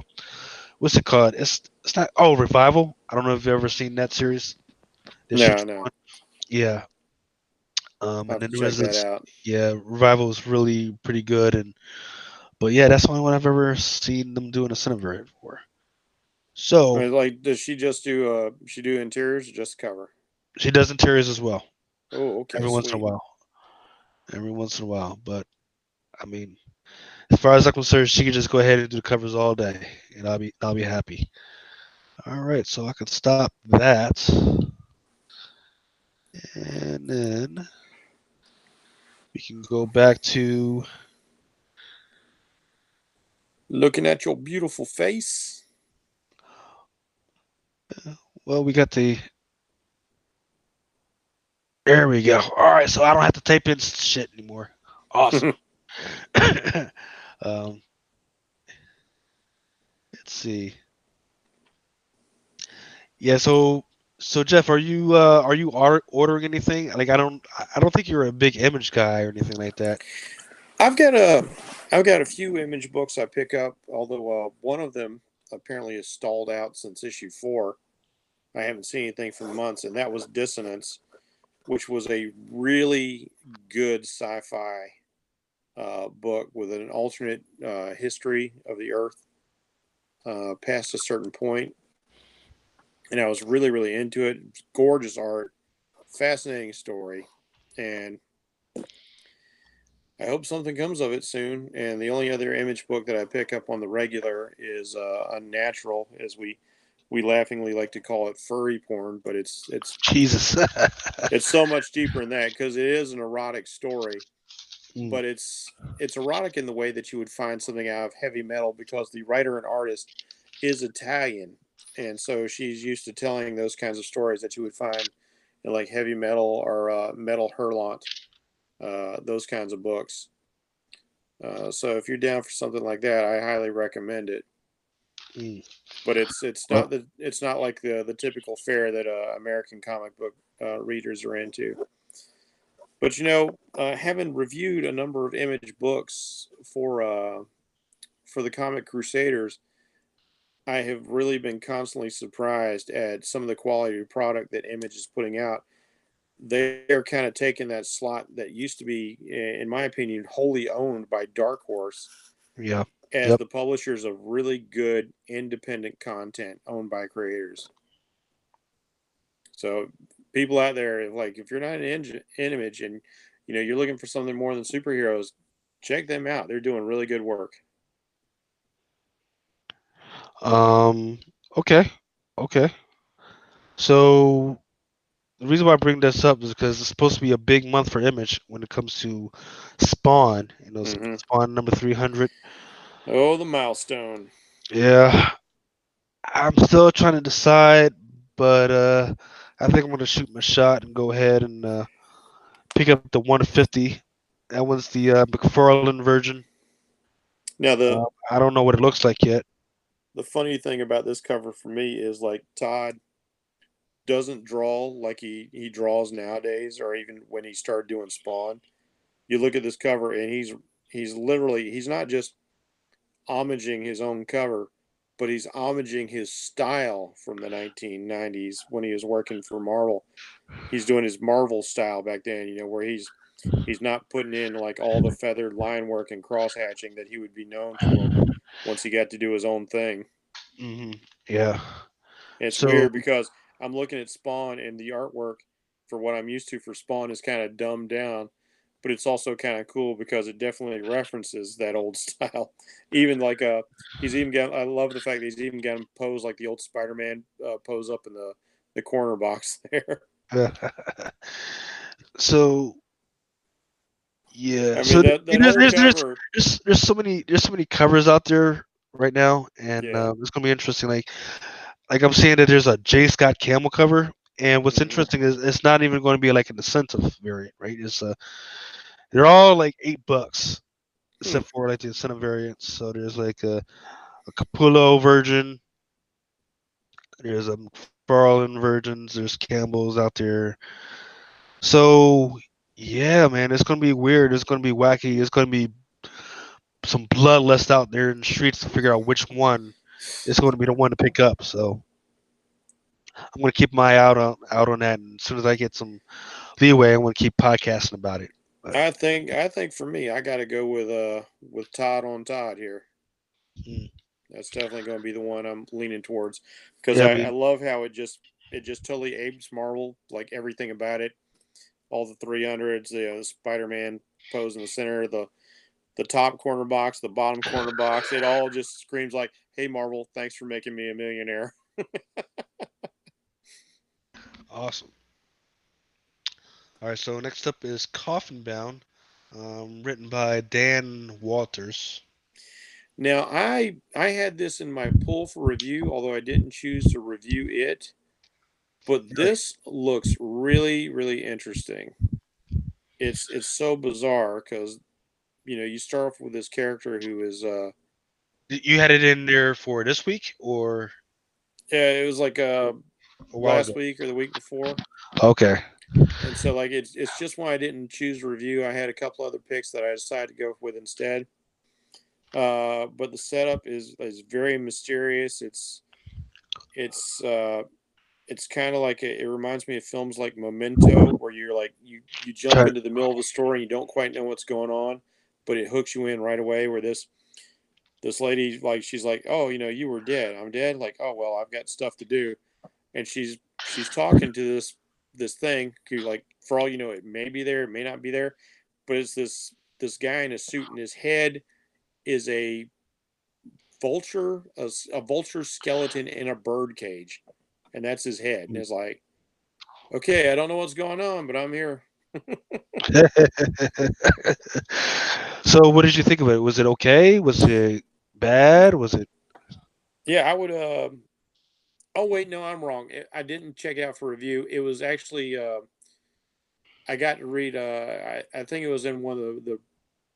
I read it in some sort of preview. I got to read like the first 5 pages of it, okay? Okay. and those 5 pages, like, it was enough that I was like, yeah, I'll check this out. Yeah, there we go. Really interesting. Yep, this is it. These are the first pages. So yeah, the art's not bad. I mean, check it out. Um, Like, vulture in a cage. That's the dude's head. Right off the bat, I'm like into things like, it's like a Terry Gilliam. I'm like, all right, let's see what's going on here. Some like Fear and Loathing in Las Vegas craziness. yep. Okay, next one up is Pretty Violent #1. Um, Art is a little weird. It's I guess it's about a little girl who wants to be a superhero or whatever, and she's got the goods.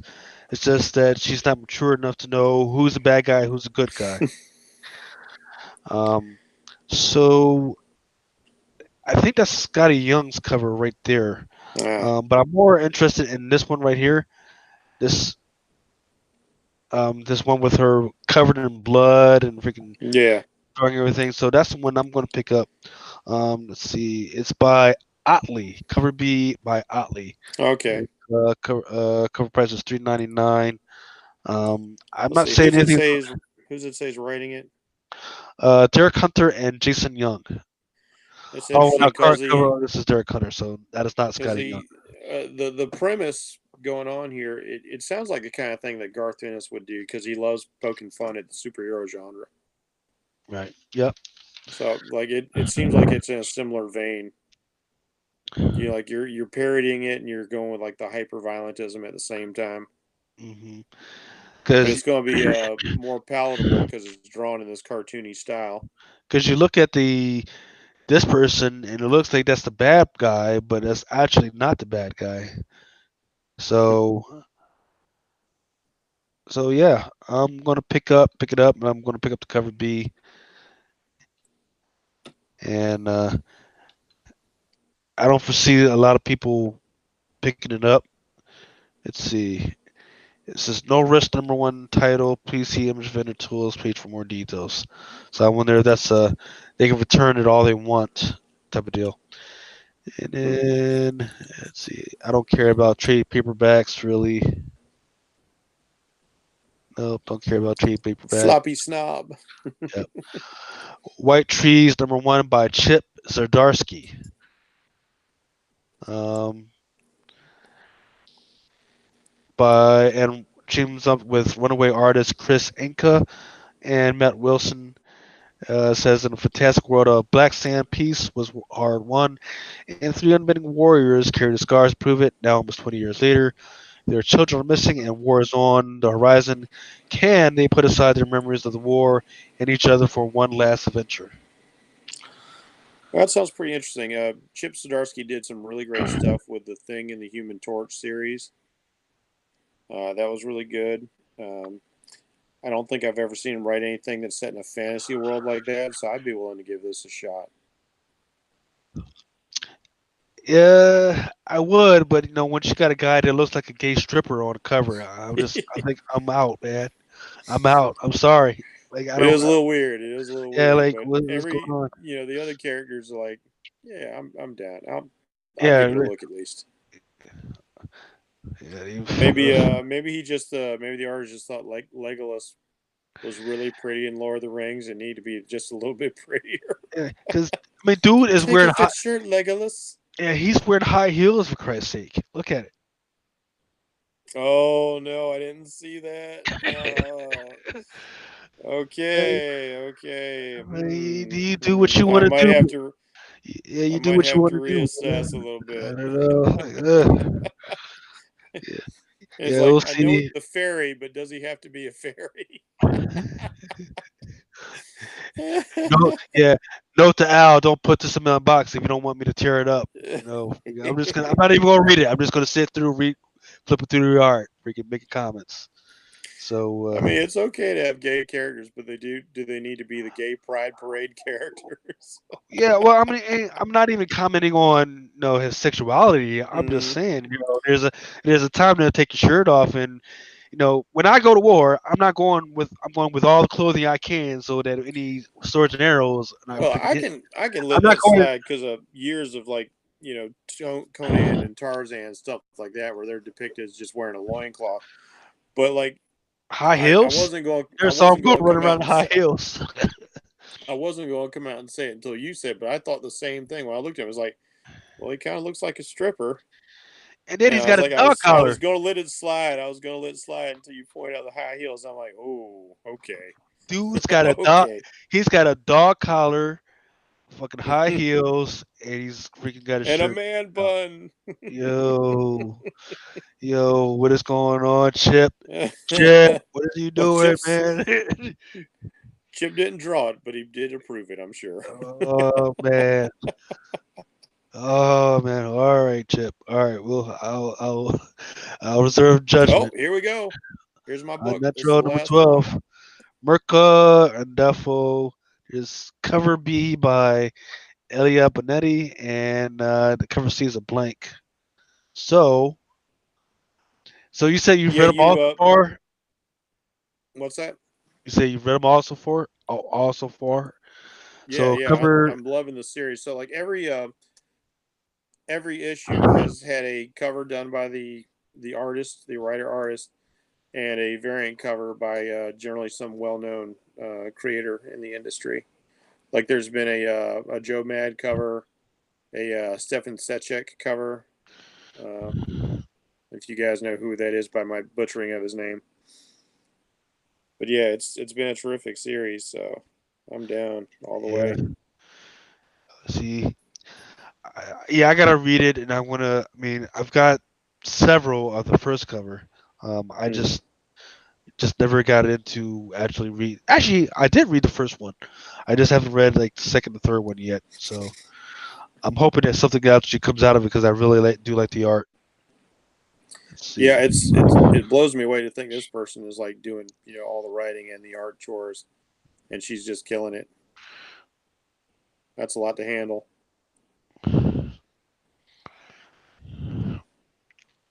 And her coloring on the book is astounding. Criminal number 7, Crowder number 8, curse words, die number 6.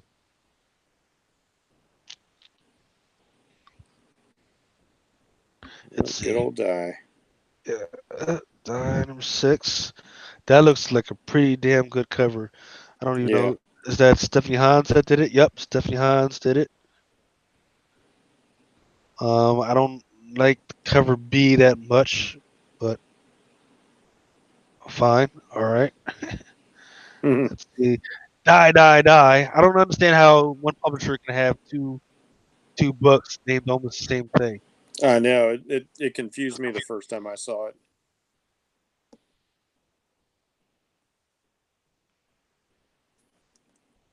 I'd have suggested one of them changing their title a little bit more.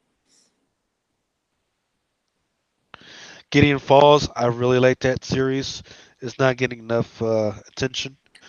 Okay, It's I don't know anything about Gideon Falls. What's that about? written by Jeff Lemire.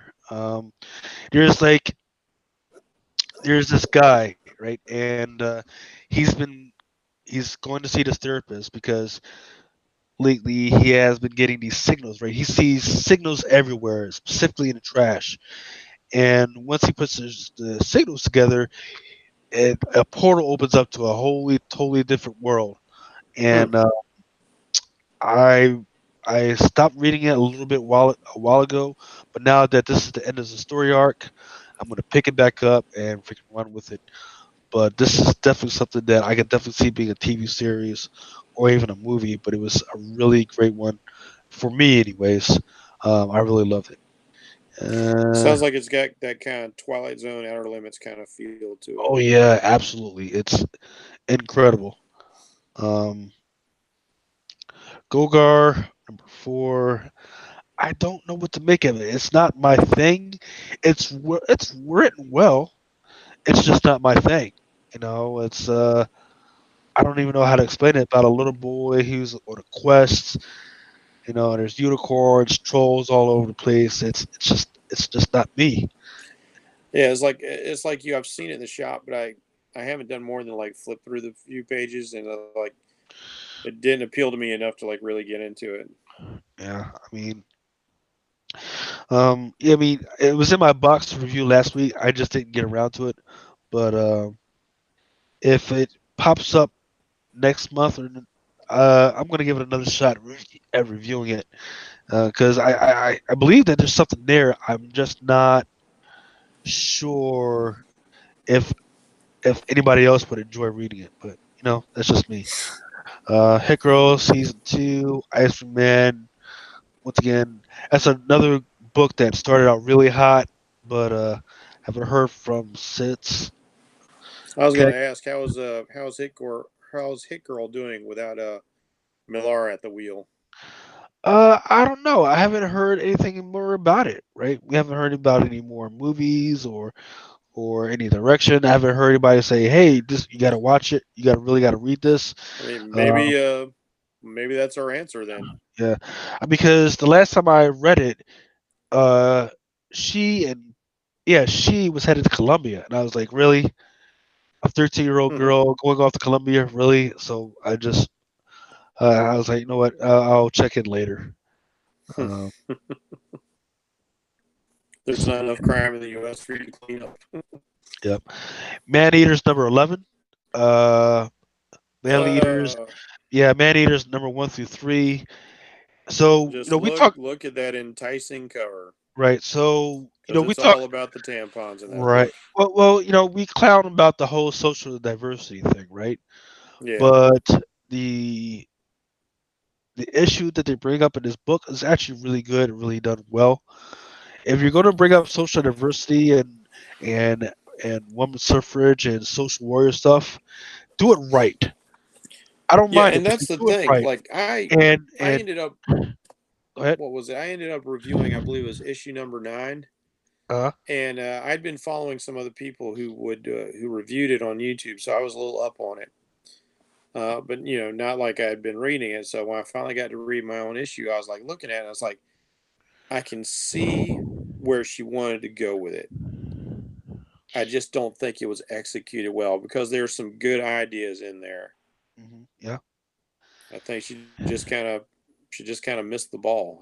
She missed the boat on it. So maybe it got worse after I read it, but the first three was actually pretty good because it had like I'm looking at how it's characterized. And it says feminist dystopian, but when it had the horror mystery to it. It was Yeah, actually pretty good.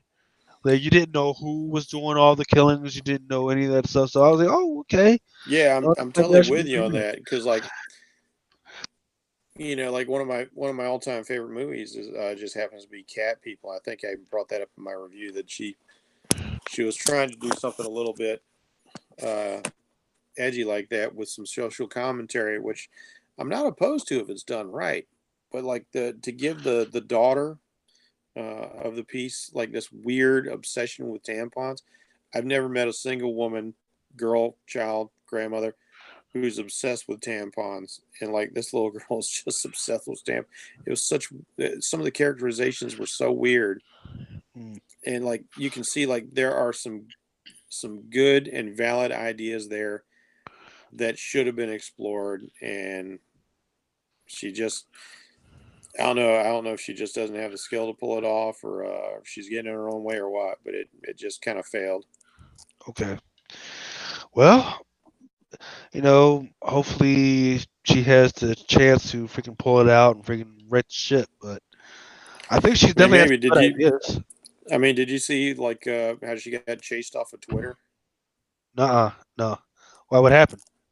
Oh, so like some people like like they're all kind of rah rah about her series, like, oh, this is a feminist series, that's great, and she's got her own fans, and like somebody brought up, it's like, so when are we going to see a trans woman in the series? And she very rightly says, well, What? this yeah, like, and yeah, see, you get it right away, you get it. And Chelsea's like, well, this is a story about menstruation and all the things that come with that, and becoming a woman, how you feel like a monster in your own body and that sort of thing. And like, and she was trying to be really nice about it without saying like, well, but trans women don't have periods. This comic book's about periods. And she got like friggin' Twitter mob, dude. It's like Really? crazy. Yeah, she's like, all right, I'm off of Twitter. She's out. Couldn't deal with it. She tried to like, oh, like try and defend herself and be apologetic. Like, no, the those the masses of the people that you just can never appease were too much for. Wow. Yeah. And it's ridiculous, and Fuck it. that Fuck it. just goes to show these people who who are so for like the progressively social justice outrage kind of ideology they have. They're all going to turn on you eventually. There's no profit in it. Mm, yep. So man, flipping through the rest of these pages, I'm starting to realize how many books from Image I really kind of like. Mm-hmm. Metal West number 10. So what I'm actually trying to say is how many books that I liked when they started out, but I just forgot about them and stopped reading them. Yeah. Middle West was good. Oblivion Song was good. And it just kind of announced what last week or 2 weeks ago that there's going to be a movie about Oblivion Song. Mm. So And see, that's one of the problems with like comics being so expensive. It's hard to jump onto new titles and keep up with them when you got to like start making those choices. Like, well, it's either comic books or light bill. Well, guess what's getting cut?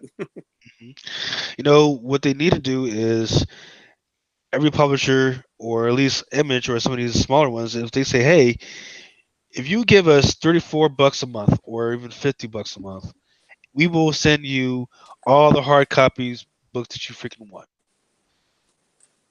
Guess what?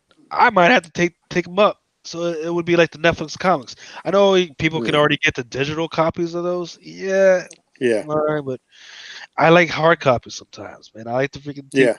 stuff around. I don't like to have to worry about whether I have enough battery in my phone or in my freaking Well, it's tablet. like there was a comment I made on a YouTube video because some company is I can't remember who it was, some small press company. I guess they're floundering a little bit, and they said like, we're going to try something out. We're just going to do digital sales, and I understand they're trying to keep afloat and whatnot, but like my comment on the video was like, I can't get Digicomics signed.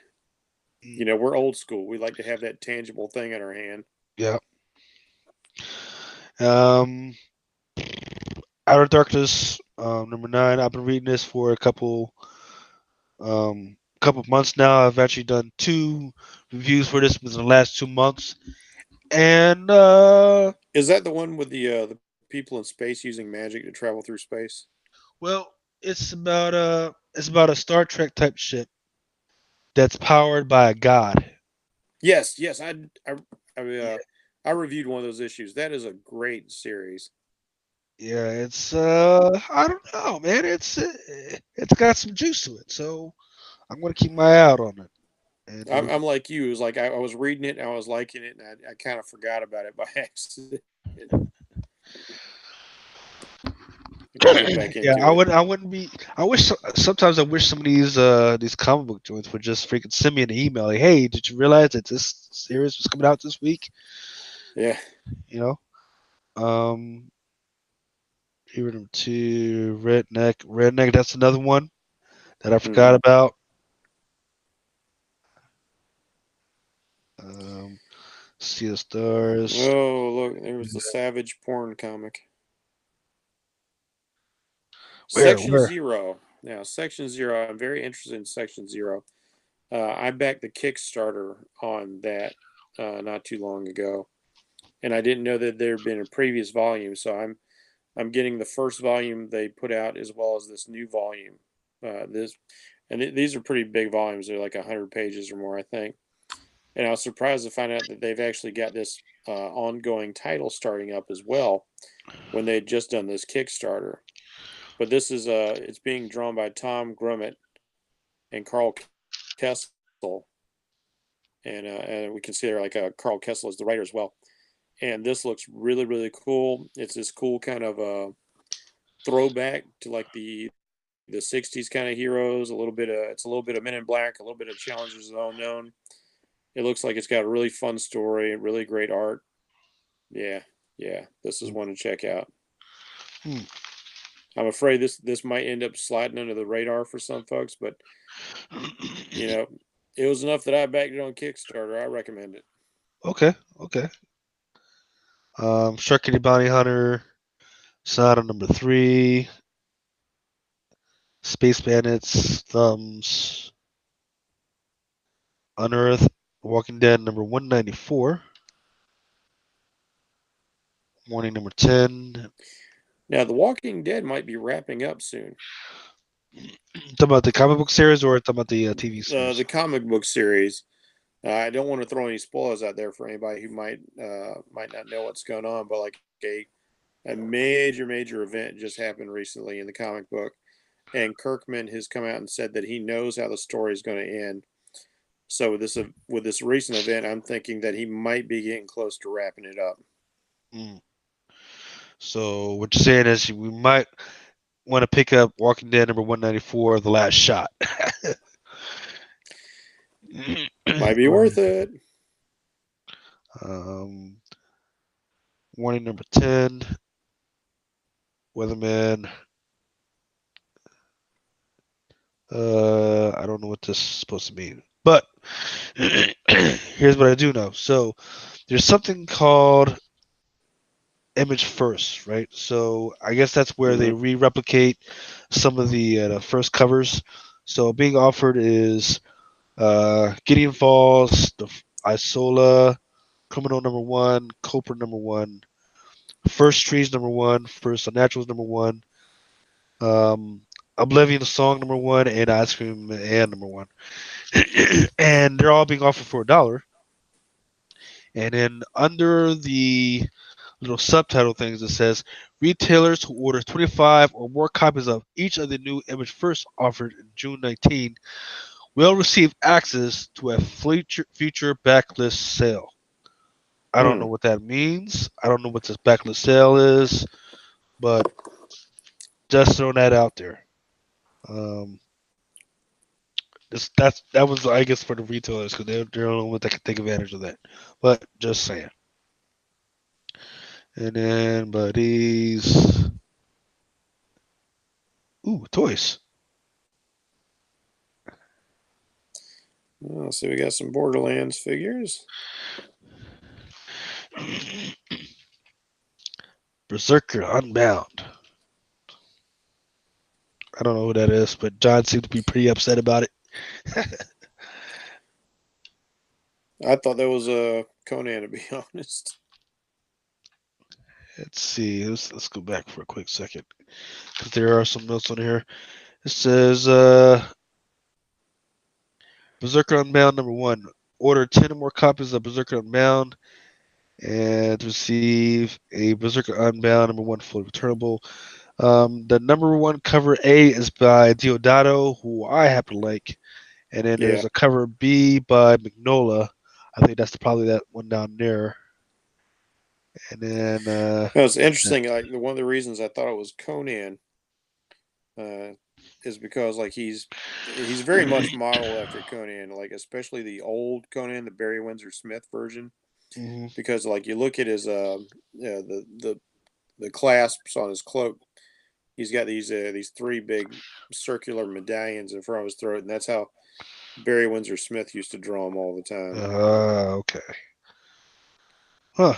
So they're like, we used to have Well, Conan when Marvel's got him again, but we've got Berserker now. I just want some dude to go around killing monsters and fucking babes. That's all I want, man. That's all I want. Yeah. To Let's crush your see. enemies, to see them driven before you, and to hear the lamentations of the women. Black Hammer Justice League number two. Nothing special about this one. I mean, Yeah, there's some covers. There's a Walsh, there's a Thompson, there's a Bertram, there's a Tedesco, and there's a Scalera. But I don't see anybody going crazy for this one. Oh wait, there's the covers. there we go. Hmm. Hey, I mean they're all right. They're fine. I'm not paying mint money for them, but Yeah, there's nothing there that I just have to have. Tales from the Lemireverse, blah blah blah. Stranger Things. Ah,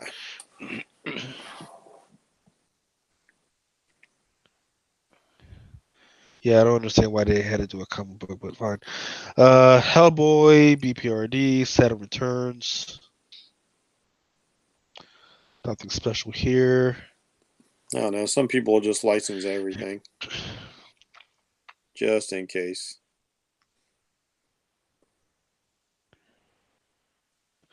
Our characters with evil adventures of Professor J.T. Meinhardt and his assistant, Mr. Knox. What? The fuck out of here. Yeah, what's with the dude with the potato head? I don't know. Joe Golem, Occult Detective.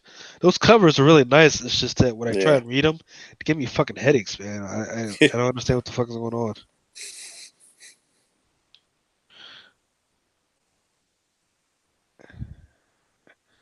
Fox Machina, She Can Fly, The Lost Pilot.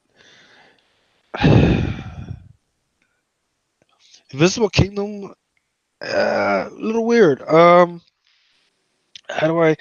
So there's this rich girl who decides to commit herself to a nunnery on another planet or something like that. Hmm. Um, and then this nunnery basically runs a big portion of the world. And when she is committed to a nunnery, she is given the task of getting the books and the money right, and then she's finding discrepancies, um, and that's as far as I got. So from what I read, it was interesting, but the art by let's see, Christian Ward once again gave me kind of a headache. So I never really returned to it to see what was up with it. But the concept so far was pretty good. Hmm. Timing Gun Wizards. Was it just like a little too busy for you? Yeah, just too much. Like the palette of the colors was just too off, and I Gotcha. had no frame of Now, reference. I love. I just caught a tweet from somebody about this particular book recently, and I gotta say, like as I told them, it was like I love the concept for this. Tommy Guns and Wizards is this Prohibition era comic book where you got cops and gangsters kind of deal, and the big taboo thing is not booze but magic. Mm. It's a really neat idea. So might have to check it out. I've only seen this sort of thing done once before in this kind of HBO television style movie where Fred Ward was playing Detective H.P. Lovecraft, and he was the only guy in the city who didn't use magic, and Mm. he was a PI. And it's like if it can bring back some of that flavor, I'm down. Okay. Okay. So Tommy Gun number one, written by Christian Ward, art by Sam Cavella or yeah Cavellia or something like that. Yeah, the preview page there looks really good. I like the art. Okay. I have to keep an eye on that one. Hardcover of the Umbrella Academy, American Gods. That's another one that I. That's a book that I really do like. I even like the way that they did the TV series. It's just that I keep forgetting about it. So, uh, And speaking of making everything a comic book, look, the Orville. that's a TV series that I like. I just keep forgetting about it. I mean, I like the series. I don't know if I like it as a comic book. Yeah, I don't think it'll translate. There's a lot of side glances by everybody that it just won't translate to the comics. I think Uh, maybe like looking at the art style, maybe if they actually did it in a little bit more cartoony style, it might actually work better. They could just play up, they could go more ridiculous than you ever could in the show. hmm I think that's the That's way I'd true. approach it. All right, a bunch of hardcovers that nobody cares about. Plants vs Zombies comic. Oh Lord. Frontline Combat Archives, Alien versus Predator. It just doesn't translate to the comic. I'm sorry. Well, it's funny because the comic is what started that whole thing off. Yeah. Yeah, Mm. Dark Horse. If you if you look at some of the elements of the Alien versus Predator movies, a lot of that got drawn from the Dark Horse miniseries. Hmm, Several of those things got yanked straight from the comics into the movies. interesting. Huh.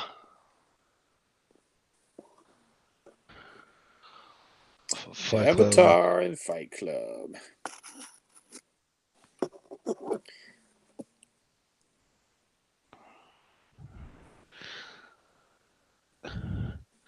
So it looks like Dark Horse is the opposite of Image, where there's a whole bunch of stuff in here that I Oh, there's I something I don't looked read. at. Which one, I Sword remember Daughter or Calamity Kate? I looked at Calamity Kate and another book because there was a question on the CC site as to whether or not Mags Visaggio had swiped the idea from another author, and I took a look at the first issue of both books, and I believe I think David did too, Nemesis, Hmm. and it was our firm opinion, and I posted my opinion below the article. It was a pretty detailed opinion on I analyzed both issues thoroughly, and while they might have a same general sort of concept, they're both very different. And in my opinion, and this is kind of funny because I generally don't like stuff written by Mags, but I thought this book was actually pretty interesting. It had an interesting hook to it, where you've got this guy. I can't remember if she's like gay or trans because that's like every character Mags Visaggio writes. Monster hunter, right? Demon hunter. And the interesting conflict is you got this like over the top character who's living this crazy lifestyle out there hunting demons and monsters, and then she has to move in with an old friend of her, and so it's this really really off the wall kind of odd couple situation, but with all this supernatural hijinks thrown in, and it appealed to me. I would give it a look. Okay. Well, it's in trade paperbacks. It's 17.99 for 104 pages. So if you got nothing else to read that month, why not give it a chance? I'd say. Um, Legend of Korra. Why does that sound familiar to me? It's the sequel to the first Avatar series from Nickelodeon. Okay. Okay. Yeah, like first there was Avatar the Airbender, which was a super popular series, and they ended up coming back with a second series about the succeeding Avatar after Aang, and that was Korra. Man of The Black. the animated series didn't do quite as well as the original series, but the comic books I've seen have been good. Man, they've got a lot of trade paperbacks and hardcovers coming out. Ooh, I am. Oh, I am. this is a lot of manga. Dark Horse likes to they like to put out a lot of manga I for the am a. American. Yeah, I am a hero. That is a manga zombie joint Yeah, that I read, and it was absolutely amazing because it is so slow paced, very very slow pace. But guess what? You can see the shit building up yeah. behind it. Um, Yeah, I read the first volume, and I have to agree with that totally. That was it's a book everybody should be checking out. If you like zombies, if you like apocalypse stories, uh, um, the you know, only if you issue is that they did a movie, but it's like it's as if the person who did the movie didn't understand the whole build up. The whole hey, that's a take it shame. slow. Yeah, they just went straight to the zombie stuff. It's like, come on, guys, what are you doing? You're killing me here. Yeah, Uh, because the zombies are not the story. The zombies are a device. The story is about this guy and the people he runs across, and interacts with. The zombies could be anything in the story, but like it's all about the protagonist. wow, Dark Horse is really leaning into this, Umbrella Academy here. Hmm. They've always been pretty big into the licensing.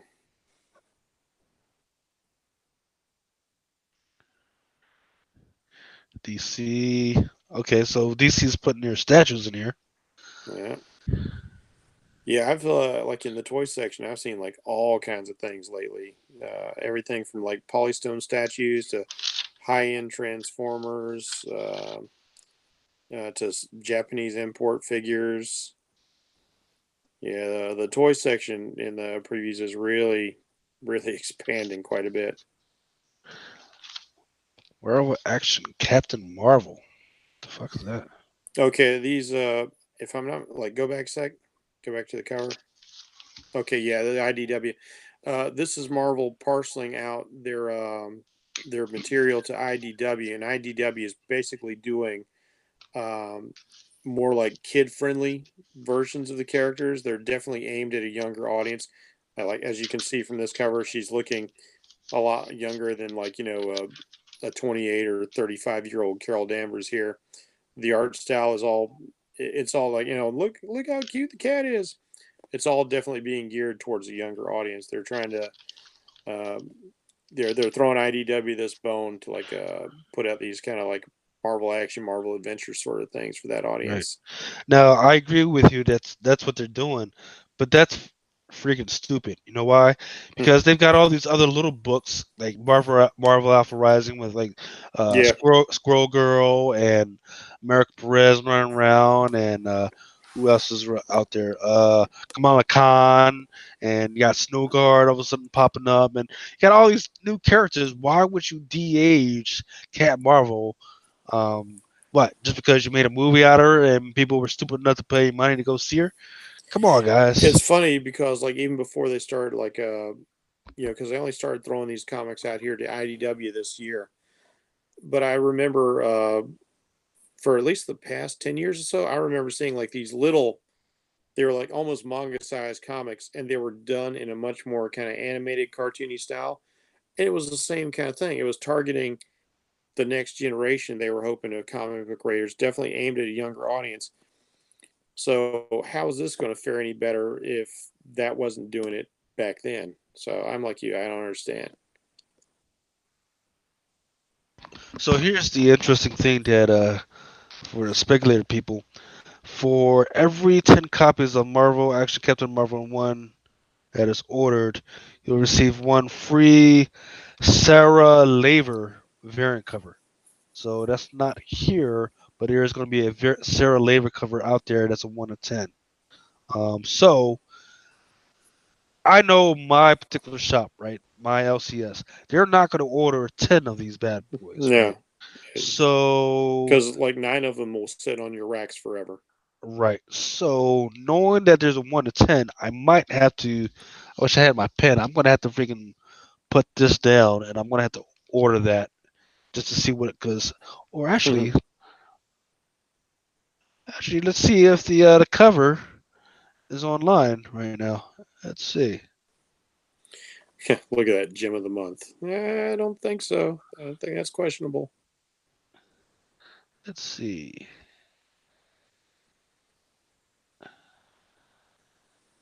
Control Z.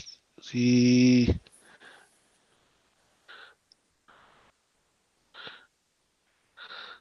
Okay, here we go. Let's go.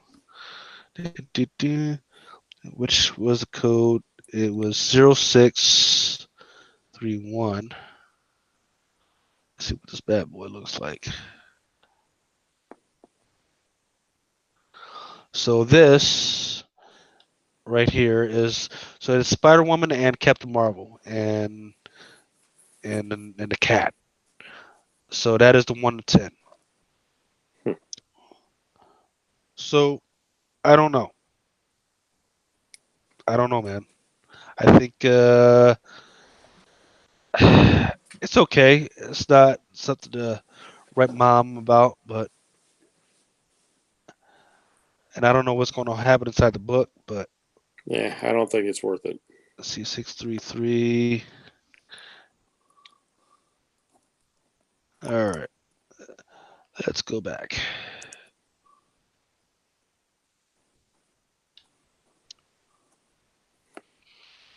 All right, so yeah, Gem of the Month. Good luck with that one, Marvel or IDW. Marvel Actions Avengers number 8. Spider-Man number 9. I'm going to have to dip out. I got to run to the bathroom. Okay, you go ahead, man. I'll be back in a moment.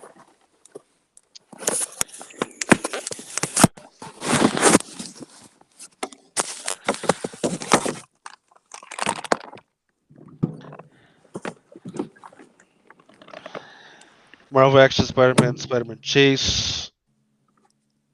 Who cares about Cares Bears or My Little Pony? Jesus. My Little Pony Feats of Friendship number 1. Star Arcadia Quest. Let's see. Actually, let's go back to that Star Arcadia Quest real quick. See if there's any photos of that bad boy. Nope. So there's a 1 to 10 of the Star Arcadia Quest. Um, and it's incentive done by Nicoletta Balderi. Star Wars Adventures, Sonic the Hedgehog, Sonic Tail and Whisper number 2.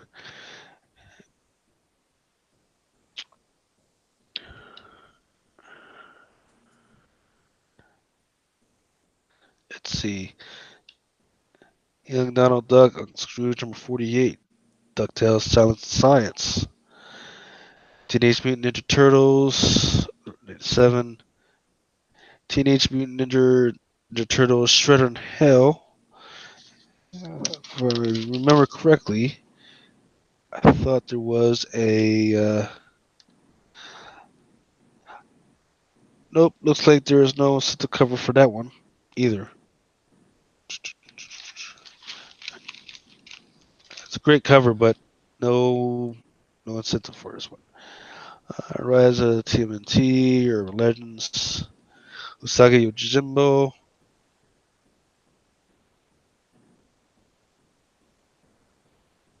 Star Pig. Glow versus Star Primus.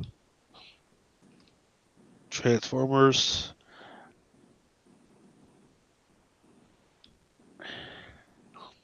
Transformers 84, number 0.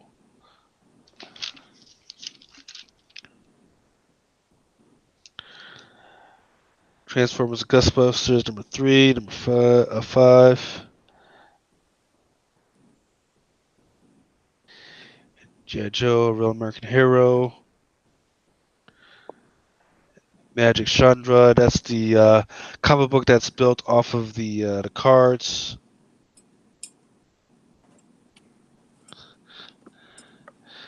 Grow, Hack and Slash. Mountainhead, number 1. And just in case anybody cares, there is a 1 to 10 of Mountainhead, number 1. Uh, Drawn by Ryan Stickman. So it looks like that cover of the old dude in red, covered in blood. That's a 1 in 10. Let's see. And what is it? It's written by John Lee, artist by Ryan Lee. It says Abram Stubbs and his father Noah roam America in a nomadic existence.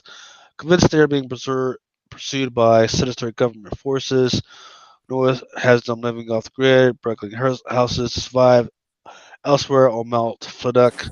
The lone survivor of a climbing expedition staggers homeward, covered in blood. Both are on an inevitable collision course with the picturesque Canadian resort town of Braddock, Now from writer this John Lee. this one came close to hooking me. I remember seeing this in previews, and I almost put this down to order, but I just wasn't 100% sure because the visuals are really interesting. The idea is kind of interesting, but it's like I just don't know. I'm feeling iffy about it. Yep. So maybe if it pops up on the shelves, I'll give it a look. But I wasn't willing to commit to it just off of this. Yeah. Well, I'm gonna keep my eye out for the 1 to 10 because so far what I've read, it may be. It's a maybe. Hmm. Star Trek Discovery Aftermath, Star Trek The Q Conflict. Let's I see. don't like. Yeah, I'm not a big Star Trek guy, but I do like the concept of the Q. Well, it looks just looking at the cover there, it looks like that look like TOS. It looks like yeah, it's hard to tell from that tiny picture.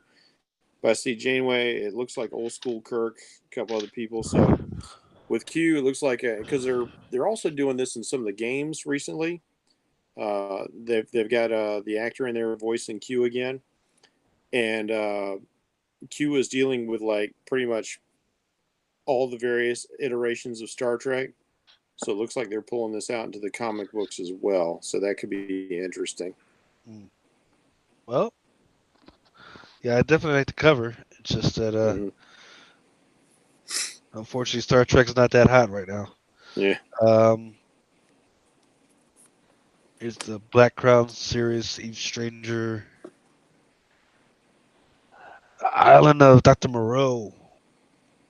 What the It's fuck? a good looking cover. Oh yeah, very reminiscent of the old horror style stuff. But Yeah. let's see, Road Bones, The Mighty Elvis, a graphic biography. So IDW obviously felt that there's a market out there for Elvis stuff, or else they would have put that out there. Yeah, but that art sucks. Mm. Yes, it does. That It's like that more like a trans man freaking. yeah, I mean like that kind of avant garde. It's not even avant garde. Like that's. I mean that's. I've seen that style of art before, and I can't remember was like who kind of like really got that ball rolling, but I just don't like it. I'd never pick up this book just if I see that on the shelves. I'm like I'm walking right by without even cracking it open. Jeez. Same here. Um, It's not what you do to the king, baby. well, I mean, from all this other stuff that IDW's got going on, man, I'm just whatever, man. Oh man, like and look at that John Byrne book. I wanted to pick up that John Byrne book, but it's so crazy expensive. Oh, okay. The which one we talking about? The Yep, go back. Yeah, this this one. right here. Yeah, it's like because I'm a huge John Byrne fan, and it's like, oh man, this is so effing expensive, even for a hardback, because it's got like a whole bunch of his best FF stuff. $150 for 300 pages. Yeah, you know, Yes. I get 200 pages of Empowered by Adam Warren for $20. So $150, and it's I love John Byrne, but not that much. Marvel, you've lost your damn mind. Hmm. Fear the Future, Powers of X #2. We've already talked about this stuff. Yeah, I'd have paid Uh, $50 for that. oh, is that about the John Byrne book? Yeah. Yeah, I'd have dropped $50 on it easy.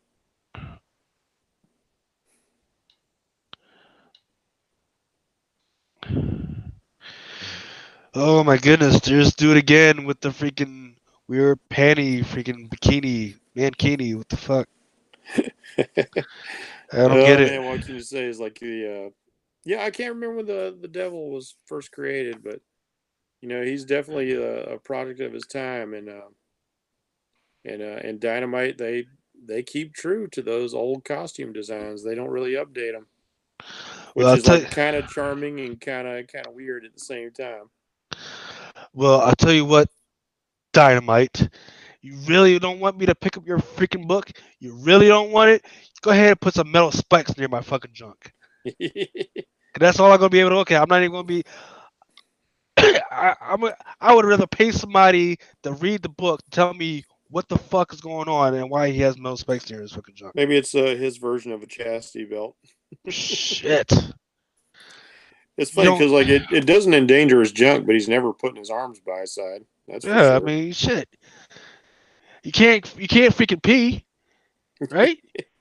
You can't freaking be. Oh yeah, you can pull your Put your bikini little down, jockey to the but side. Yeah. you still got to worry about the thorns hitting your fucking arms while you're freaking grabbing your junk. What the fuck? Oh man, I'm gonna write a There's freaking the mad Alex Twitter. Ross picture of him. I am gonna write a mad Twitter email after this or some shit. This is ridiculous. I mean, they're not like little spikes either. They're absolutely protruding even past his freaking his chest there.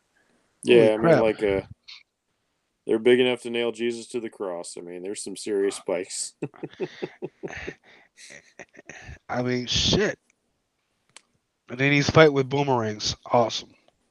It's funny because I've looked at that character several times over the years, and I keep thinking about doing a redesign just to see what I would come up with. Well, But there's the boys coming out don't on Amazon. trade paperback. I know they probably couldn't have afforded him, although they did get Carl Urban. You know, since they based one of the characters off Simon Pegg, I'd have tried hard to get Simon Pegg in that role. Yeah. What's the money spent? Betty Page Unbound.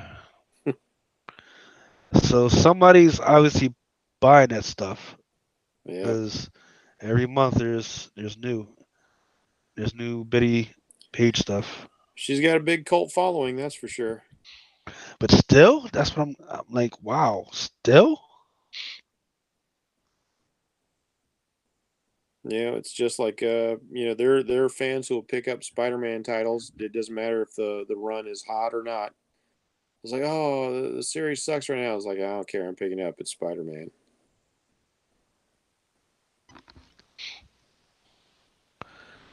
Kiss.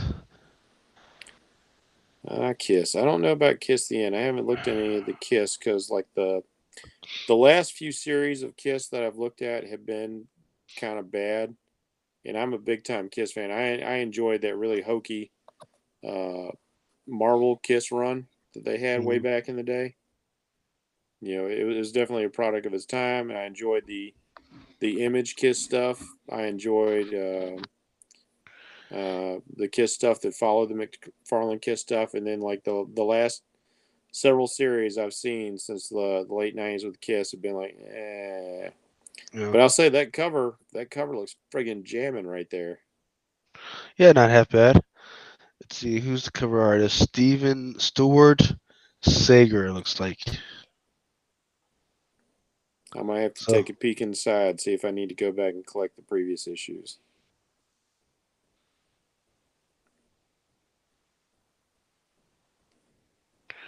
Red Sonia. It looks like a JMS cover or JML. Is that a Lisner? Let's see. That looks like a Lisner. Yeah, definitely listener. I'll tell you, if you want somebody to draw some super smoking hot babes, call on Joseph Michael Lisner.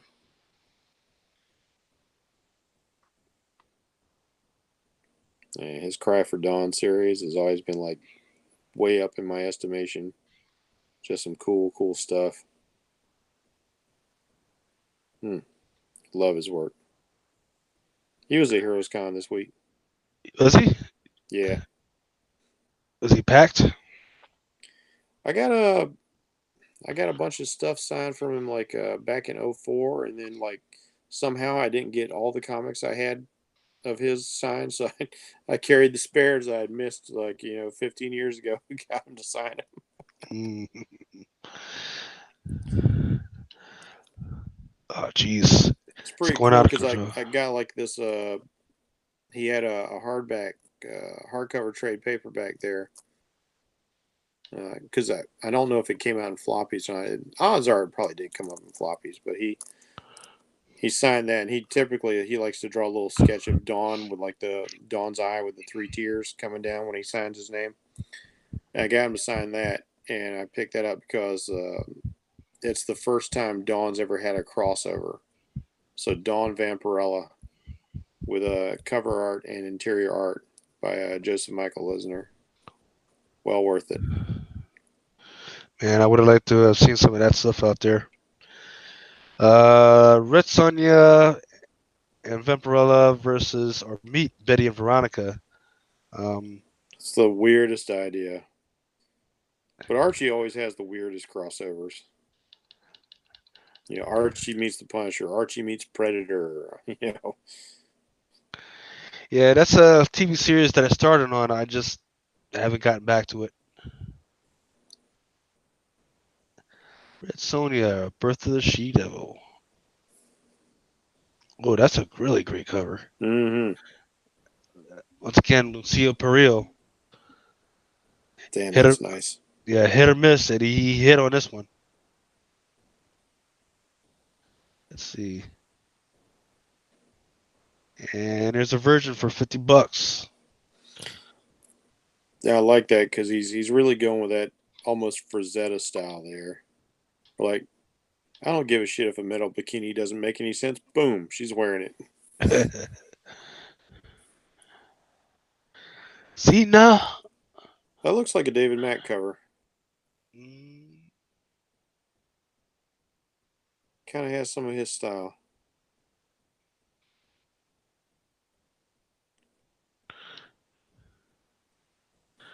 Man, this thing is going haywire on me. Hmm. Because it's pissed me off because it's so slow sometimes. Up, yep, cover David Mack, and then there's Thought another so. one by Richard Stott. So yeah, I was kind of disappointed he wasn't at Heroes this year. I've caught him at Heroes several times before. He's an now that interesting dude to hang out with. now this one is a really great looking cover. Yeah, I'm gonna have to get that one.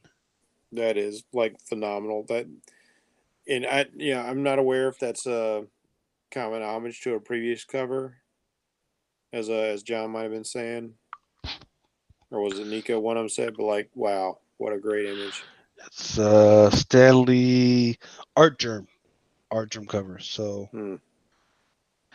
yeah, I guess, and there's a Stanley Art Germ Lao Noir Incentive. I mean, just look at her like jamming you with those bedroom eyes while like the blood's just running down it. Hey, she stabs me, I stab her. Mm-hmm. I hear you, big dog. Yeah, that's $50 for the Virgin. Wow. So yeah, I'm gonna have to order that one. That is definitely on the list. And then there's a black and white weird color variant. That's one's $30. Wait. That is not $30. Hold up. You see that price there? Is Price that there? saying 300? That says three freaking hundred. What? No, no. It's just desaturated. Like, oh, we're just gonna pump up the red and like knock everything else back. So okay, so that is not for that one down there.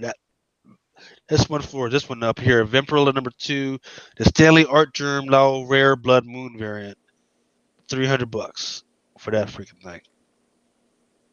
It's a blood moon, but the moon's white. It's not even like a blood moon. So hard pass. Yeah, yeah. Look, I paid $130 for Muhammad Ali versus Superman, and that's a book from 1974. I'm not paying $300 for something brand spanking new. Red Raisin Sons of Aries.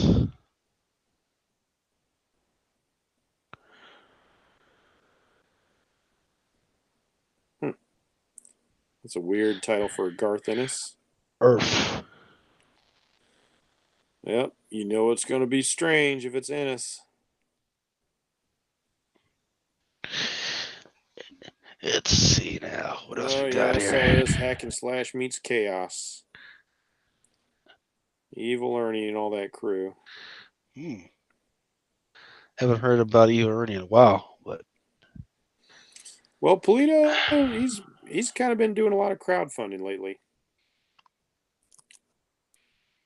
His his comics. I thought his career was kind of over when he ended up closing up shop because I know he owed a lot of people who worked for him a lot of money, including my boy Jay Photos. Jay was like one of his best friends. He was super pissed, and like I haven't picked up anything by Polito since then. Uh, Back in the '90s there, Mm. because I was really pissed off for Jay. Jay's somebody else I used to talk to online and occasionally on the phone a bit. He's a really good guy. He sold me a ton of airbrush stuff, like airbrushes and paints and a whole bunch of stuff they just didn't use anymore for a mere $200. And like two of those airbrushes would have cost me that much. But I gotta hand it to him. Like whether you love him or hate him, like he gets out there on his Kickstarter and you look at his videos and you're like, yeah, the guy's still enthusiastic about comics. He knows how to sell his product. So, Boom He has Studios has Once and Future #1, Okay, that's what that is. written by So, Clear and Gillian. Go ahead, Jeff. so this is apparently going to be some sort of King Arthur stuff then. Looks like it. Once and future king.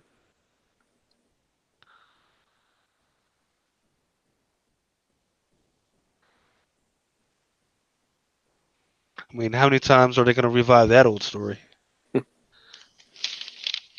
It's iconic. Buffy the Vampire Slayer, the chosen ones. Jesus. Ronin Island #5, written by Greg Pak. All Hmm. right.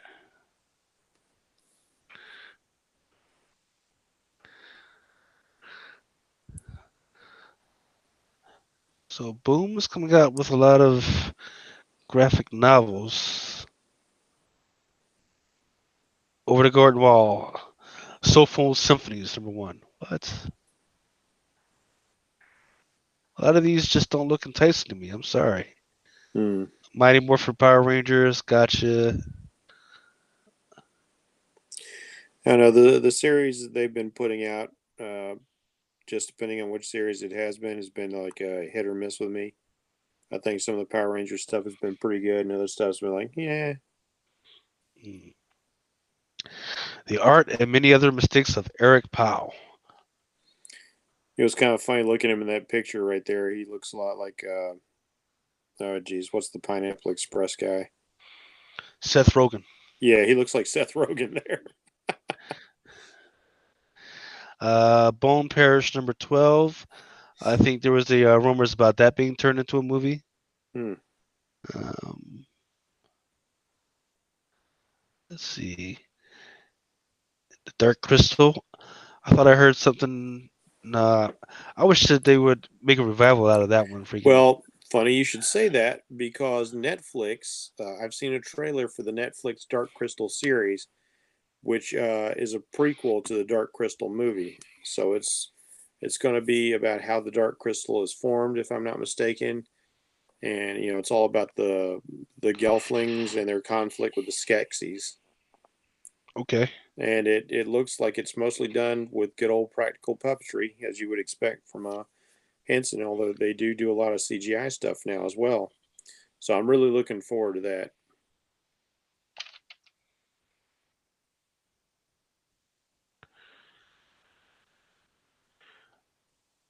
I've only read one of the comic book tie-ins to the Dark Crystal so far, and it was good. Um. Yeah, there was a couple of covers that was pretty hot last year. I forget which ones they were, but haven't heard much about them since then.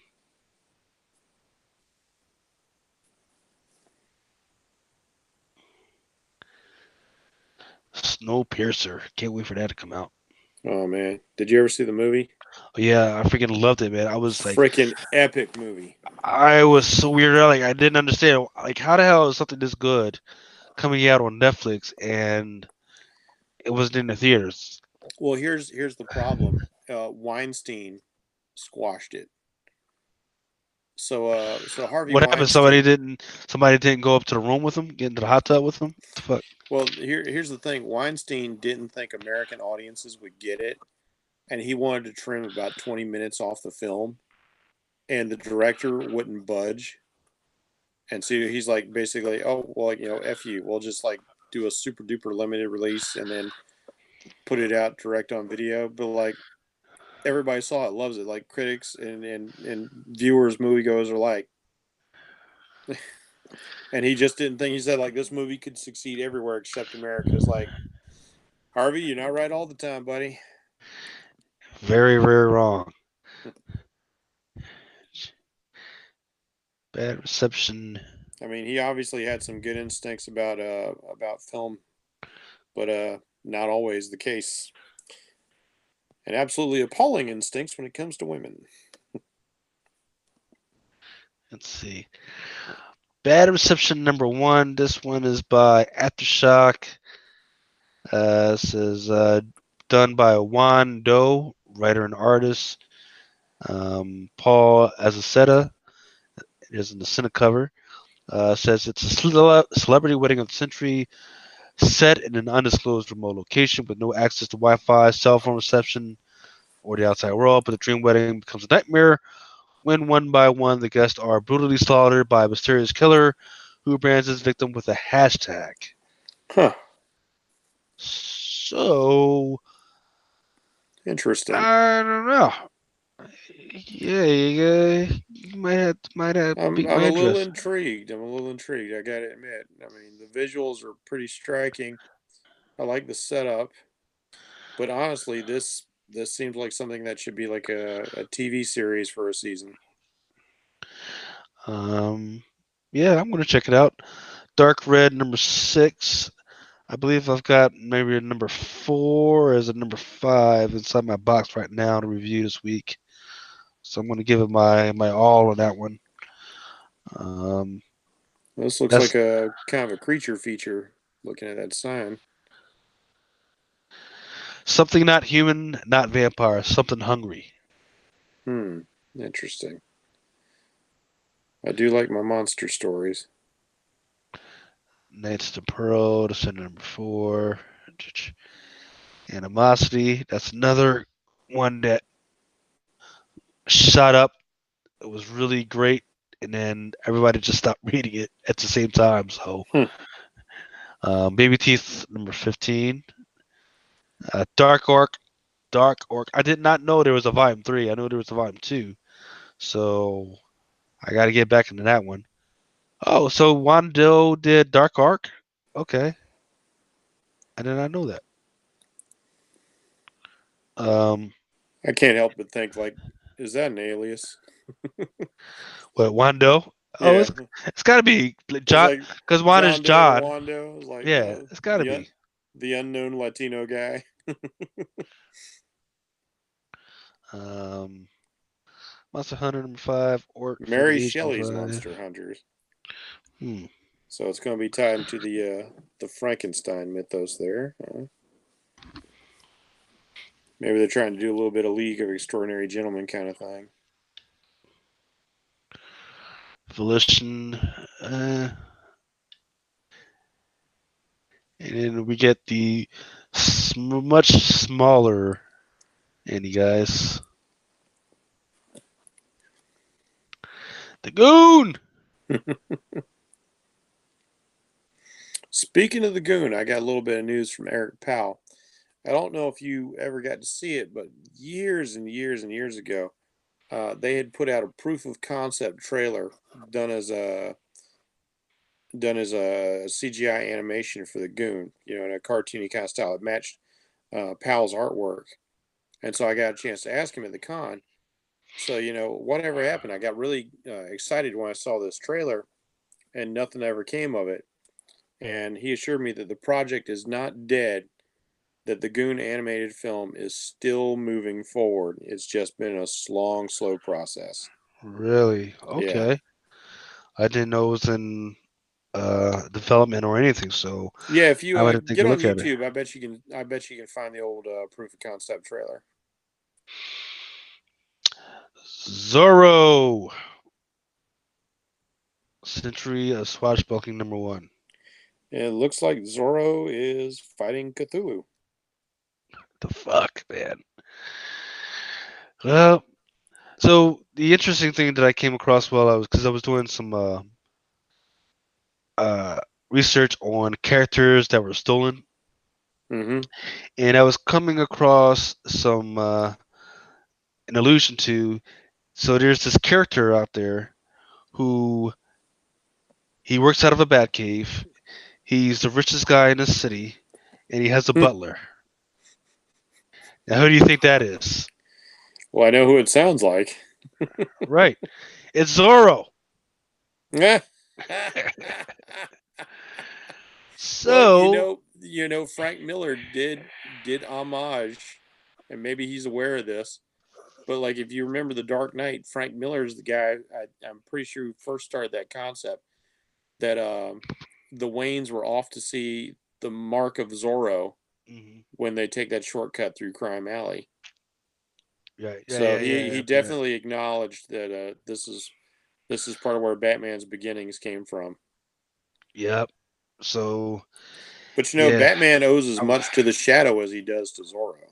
Right. So that's another thing that I'm chasing down. So I'm chasing down the first comic book appearance of Zorro, Hmm. and there's just isn't a there's a novel of the Shadow, right? But there isn't like, hey, let's chase after this first appearance, comic book appearance of the Shadow. So, but that's going to be after my other project that I'm going to keep quiet for right now, because I don't want people to freaking chase it and freaking grab it from me. So Can't quite tell from that color. Is that Zorro making out with Lady Rawhide, I don't know who that is. Um, or is that just it's a generic hot chick? She kind of it's looks like Lady Rawhide. it's it looks like pretty good art to me though. Yeah. Regardless, um, so Century of Swashbuckling collects the most incredible historic comic covers from a host of legendary creators, including Alex Toth, Frank Miller, Mike Lute, Adam Oh wow, Hughes, Alex Toth, nice. yeah, and Mike Lesnar. So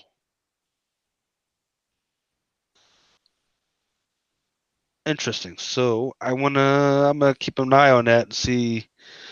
Like, I don't understand. Like, is it like a book and then they have like the covers inside, or Yeah, like I it's don't understand. not terribly clear.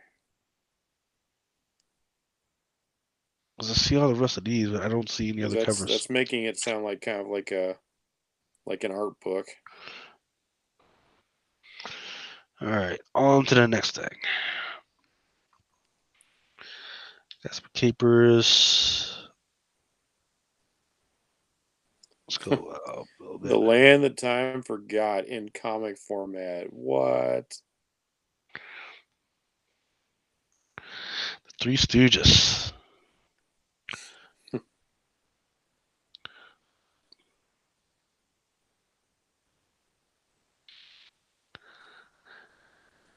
Antarctic Press. They've been having quite a year. Punchline. Hmm. Yep, Punchline has been doing well. Oh, yep, Walmart. I'm picking that up. I got the first issue, the My Hero Macadamia. That was hilarious. Yeah, Jimmy Linguini's been saying, anything with the president, you go ahead and pick that up, man, because apparently they've been doing well on the secondary market. So, Actually, I'm kind of excited because I backed like the I can't remember his Kickstarter Indiegogo. So my issue will not be quite the same as whatever you managed to pick up off the shelves. mm, A okay, little extra sauce to it. really, okay. Um, let's see, what the fuck was that? Bruce Bruce Lee Lee. as a mini mate. What? Look at that 70s style. Archie, the Married Life. What? I don't want to read about that. Hmm.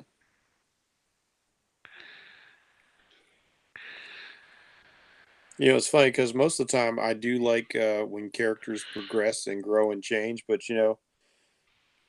Archie just works best stuck in high school. Katie Keene. Lola.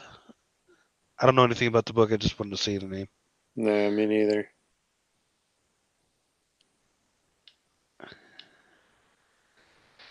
So there's a nun with the gauntlet.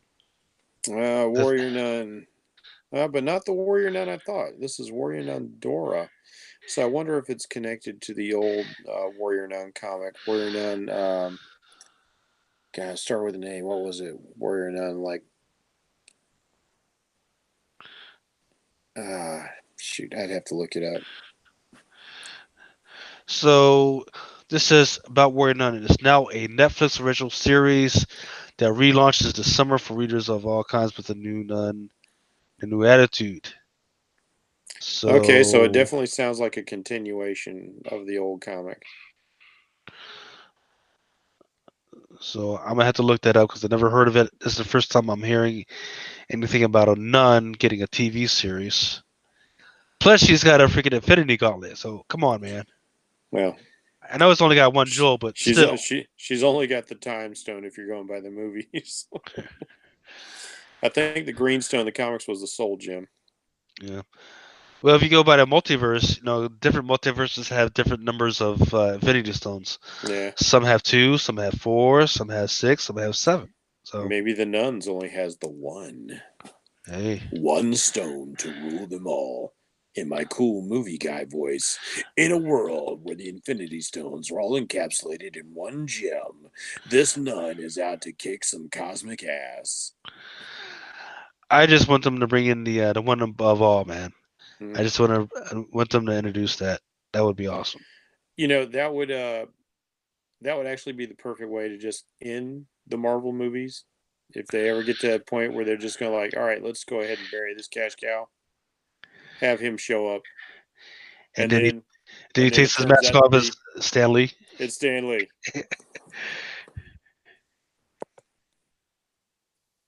I'm back, bitches. Like, oh shit, fuck.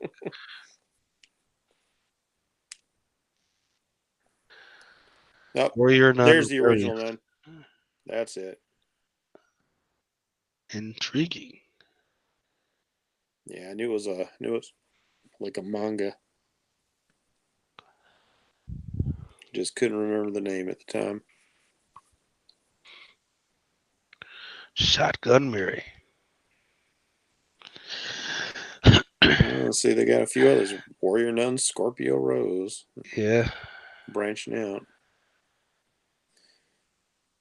Oh man, I forgot about Shotgun Mary. I hadn't thought about Warrior Nun in forever.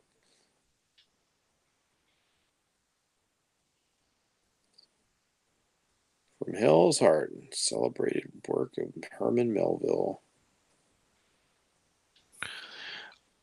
Who the heck is going to buy audio of Doctor Who?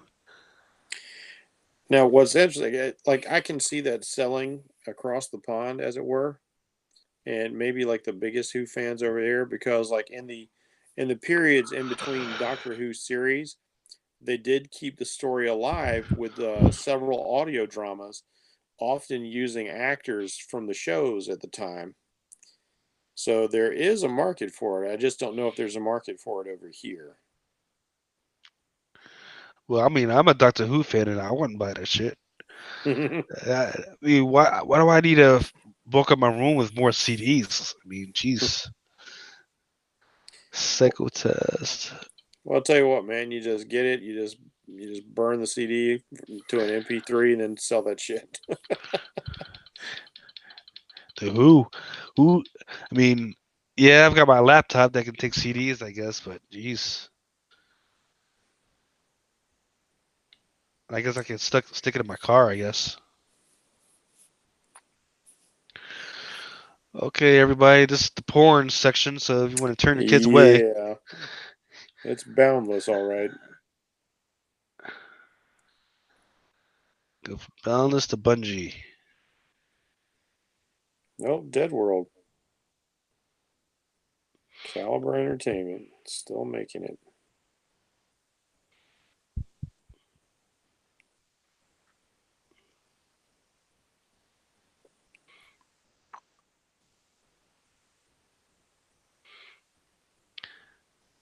Who's this? K Publishing cartoon books.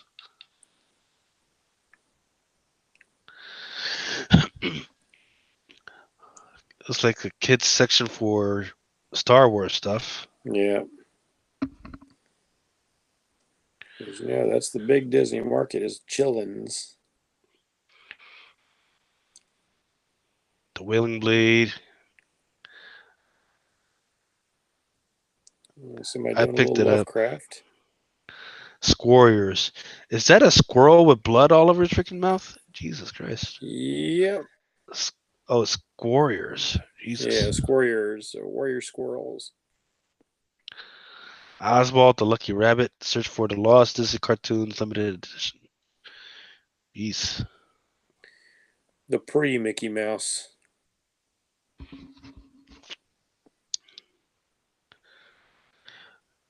Oh, so this is the point where you got a whole bunch of stuff that nobody wants to look at or read. Mm-hmm.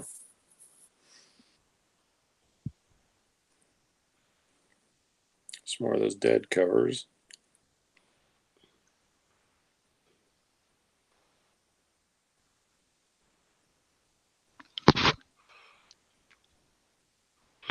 Monster Archives.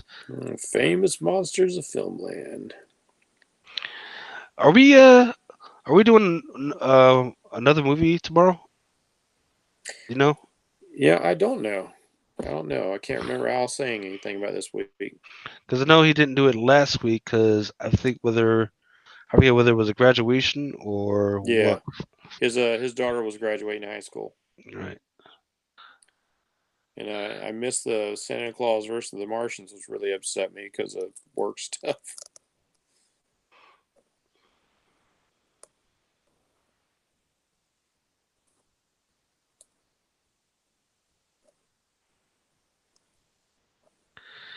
Peep Show, uncensored and Billview sexy. The fuck, man. The fuck. Heavy metal, graphic universe.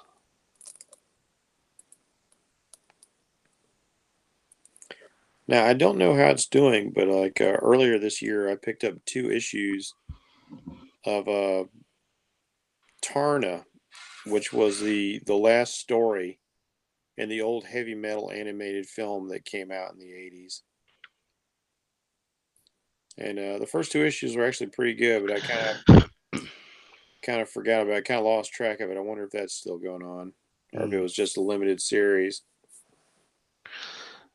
Yeah, that's one of those obscure books that I just don't get to see at my level. Marie Curie, life of discovery. Before she gets radiation poisoning. Well, she was cleaning the shit like she was supposed to have, man. Guess what? Okay, so here's that Omni that I was trying to figure out what the heck was going on earlier. Yeah, what's up with this? I guess the publisher is called Humanoids. That's what it says up top. Wait, Humanoids. isn't that the publisher that Mark Wade's tied into right now? I don't know. Is he? I think he's writing for Humanoids right now. How low the mighty have fallen. Yeah, because he's branched out into one of these smaller publishers. I think it's Humanoids. I don't think it was Action Lab. Yeah, I'm pretty sure it's Humanoids, and he's still kind of Mark wading it up while he's out there. You know, if he would just get off social media and just concentrate on writing comic books, he'd be okay. I don't know. I didn't even know he had a social. What are you talking about? Like Twitter or Facebook or what? Oh man, I don't know how often he's on it these days. Um, you know, because he's going through the lawsuit with Richard Meyer. Mm. But you know, that's his whole thing. Is like he just gets on the Twitter or the Facebook and he just fires off his stupid mouth and just he doesn't think before he just says stuff and he just fires it off out there. he's in the middle of a doggone lawsuit. His lawyer must be freaking out every time he can't control himself, and he's like, "Hey, this is what I think about what's going on." It's like, dude, you need to chill out until this is settled. Yeah, I'm of the opinion that if you are 50 and you are spending more than 10 minutes on Twitter per day, then you need to stop it. You need, because between us, like between me, you, Al, and the rest of the guys, we DM each other, right? But we don't put Yeah, all our shit out there all the time. no, And then we do have a it's like couple of you said. people. Like Like, I dip in and out of Twitter in like 10-minute increments. yeah, but some people don't feel it that way. I mean, especially when people start crying, like, "Oh man, this person said that and freaking insulted me." Well, guess what? If you weren't on there in the fucking first place, your life would be all right, wouldn't it? Yeah. So don't worry about that. So Oh, it's pretty crazy because I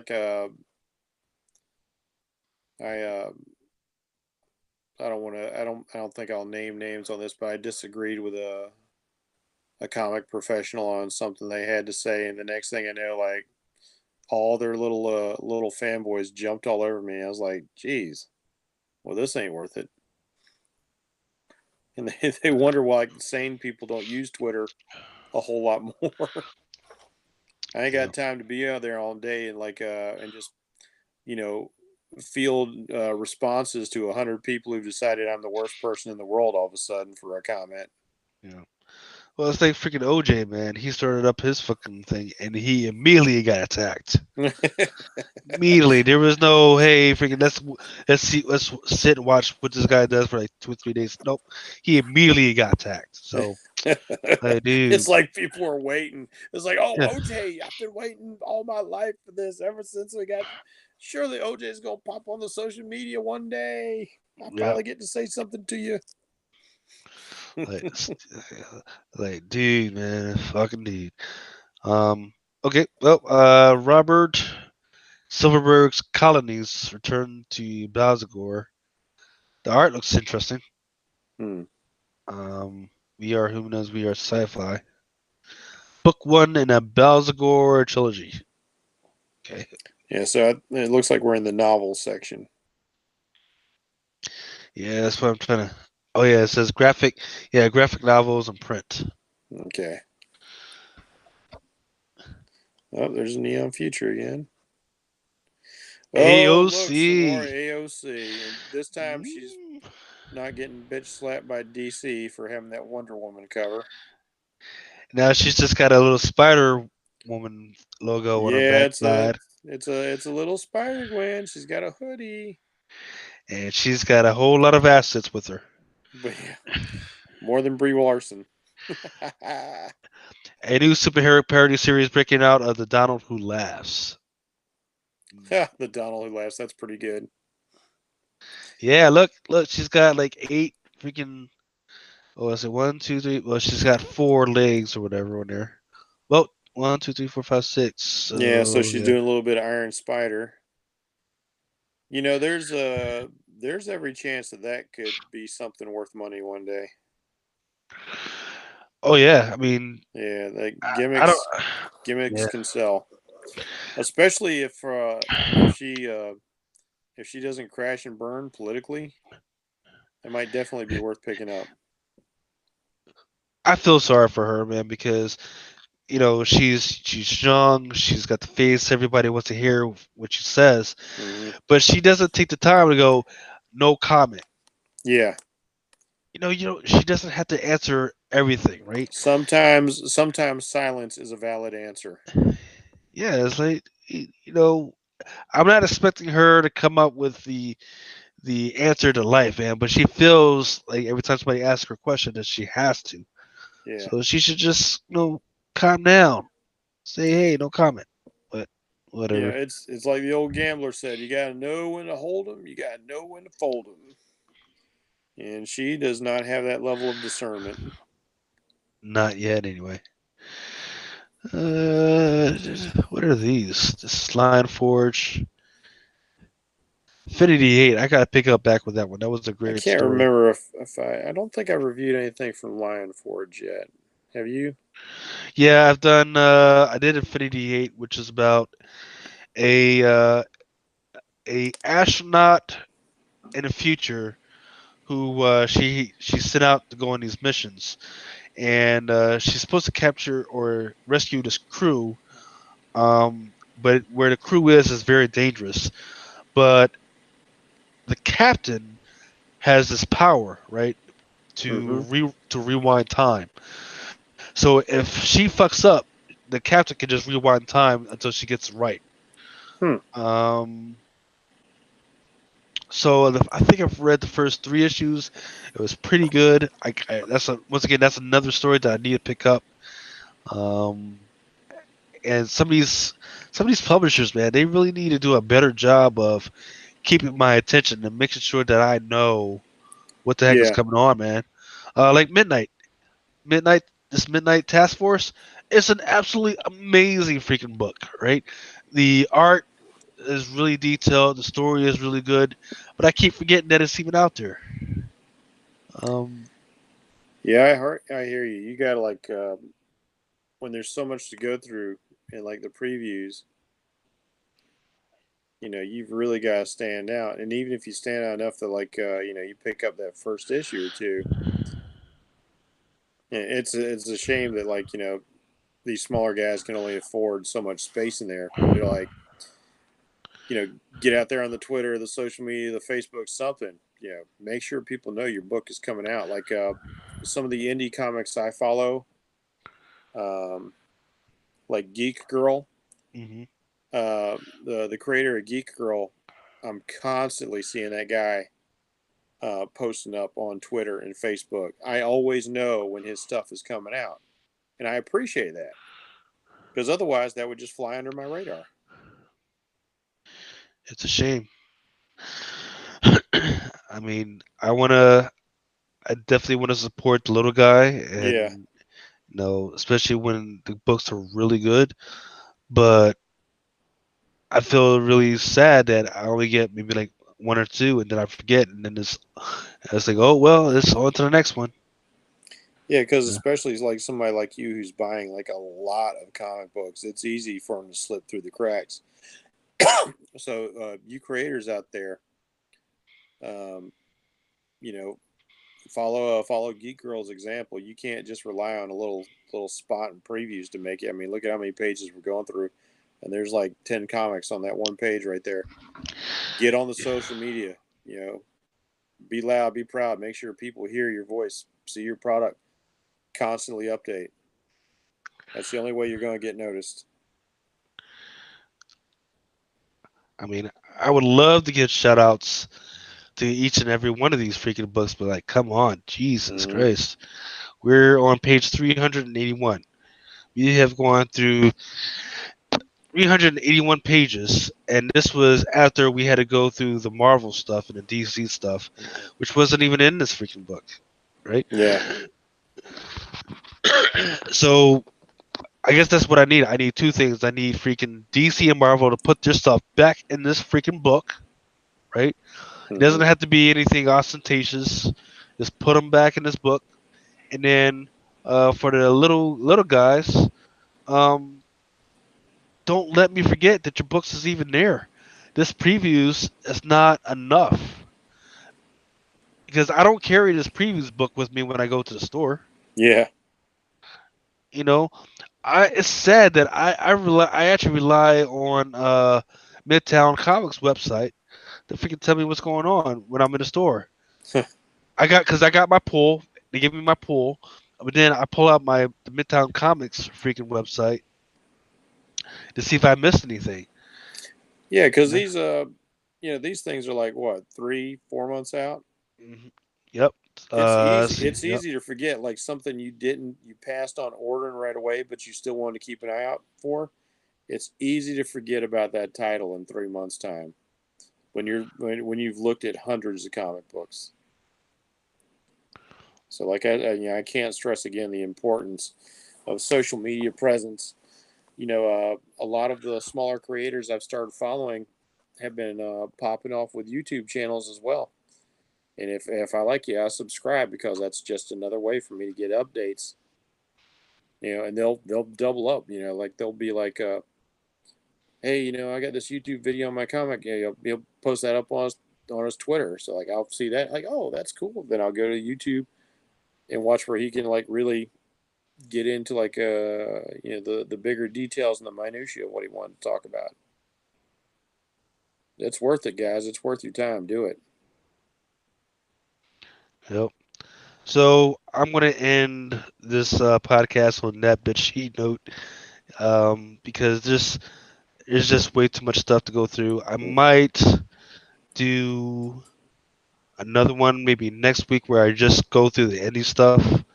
But I definitely wanted to get the Marvel DC stuff, which is what we did do. Um, Once again, Jeff, thank you very much, man, for freaking hanging out with me till freaking almost 2 o'clock in the morning as we go Always a through pleasure, man. as I'm the guy as with the endurance. yeah, I appreciate it, man. As we went through 400 pages of comic book stuff, trying to see what's good and what's not, and we just didn't get to finish because it's it's just maddening. Um, And we were but just about to get into the manga. yeah, yeah. There's no way I'm going to go through the manga stuff, because I just don't know enough about it. So once again, thanks, Jeff. Um, Always a pleasure to have you. I don't know why my camera can't see me, but Hey, do we still have anybody hanging with us in the chat? let's see. I don't know, Rob, are you still there, or did he get off? Because I definitely Yeah, like to yeah, Rob. thank anybody who hung out with us all the way to the end. Really appreciate it. Yeah, see, actually, we had two guys in there. Yep, Rob's up. Thanks for hanging with us. I don't know who the other guy in there is. But yeah, thank you guys for hanging with us tonight. Um, I will advise if we do another one, um, because I would like to go through the indies stuff just to give them a shout out, and maybe we'll have some more information on what that stuff actually means, or if there's any goodies and stuff that we should definitely look out for. Um, but yep. Hey, uh, tomorrow on comiccrusaders.com, we should be doing a horror movie review. I'm not sure which movie they're doing. I'll put that out on the MeWe once I get that stuff from Al, and then that should be it. You got anything else, Jeff?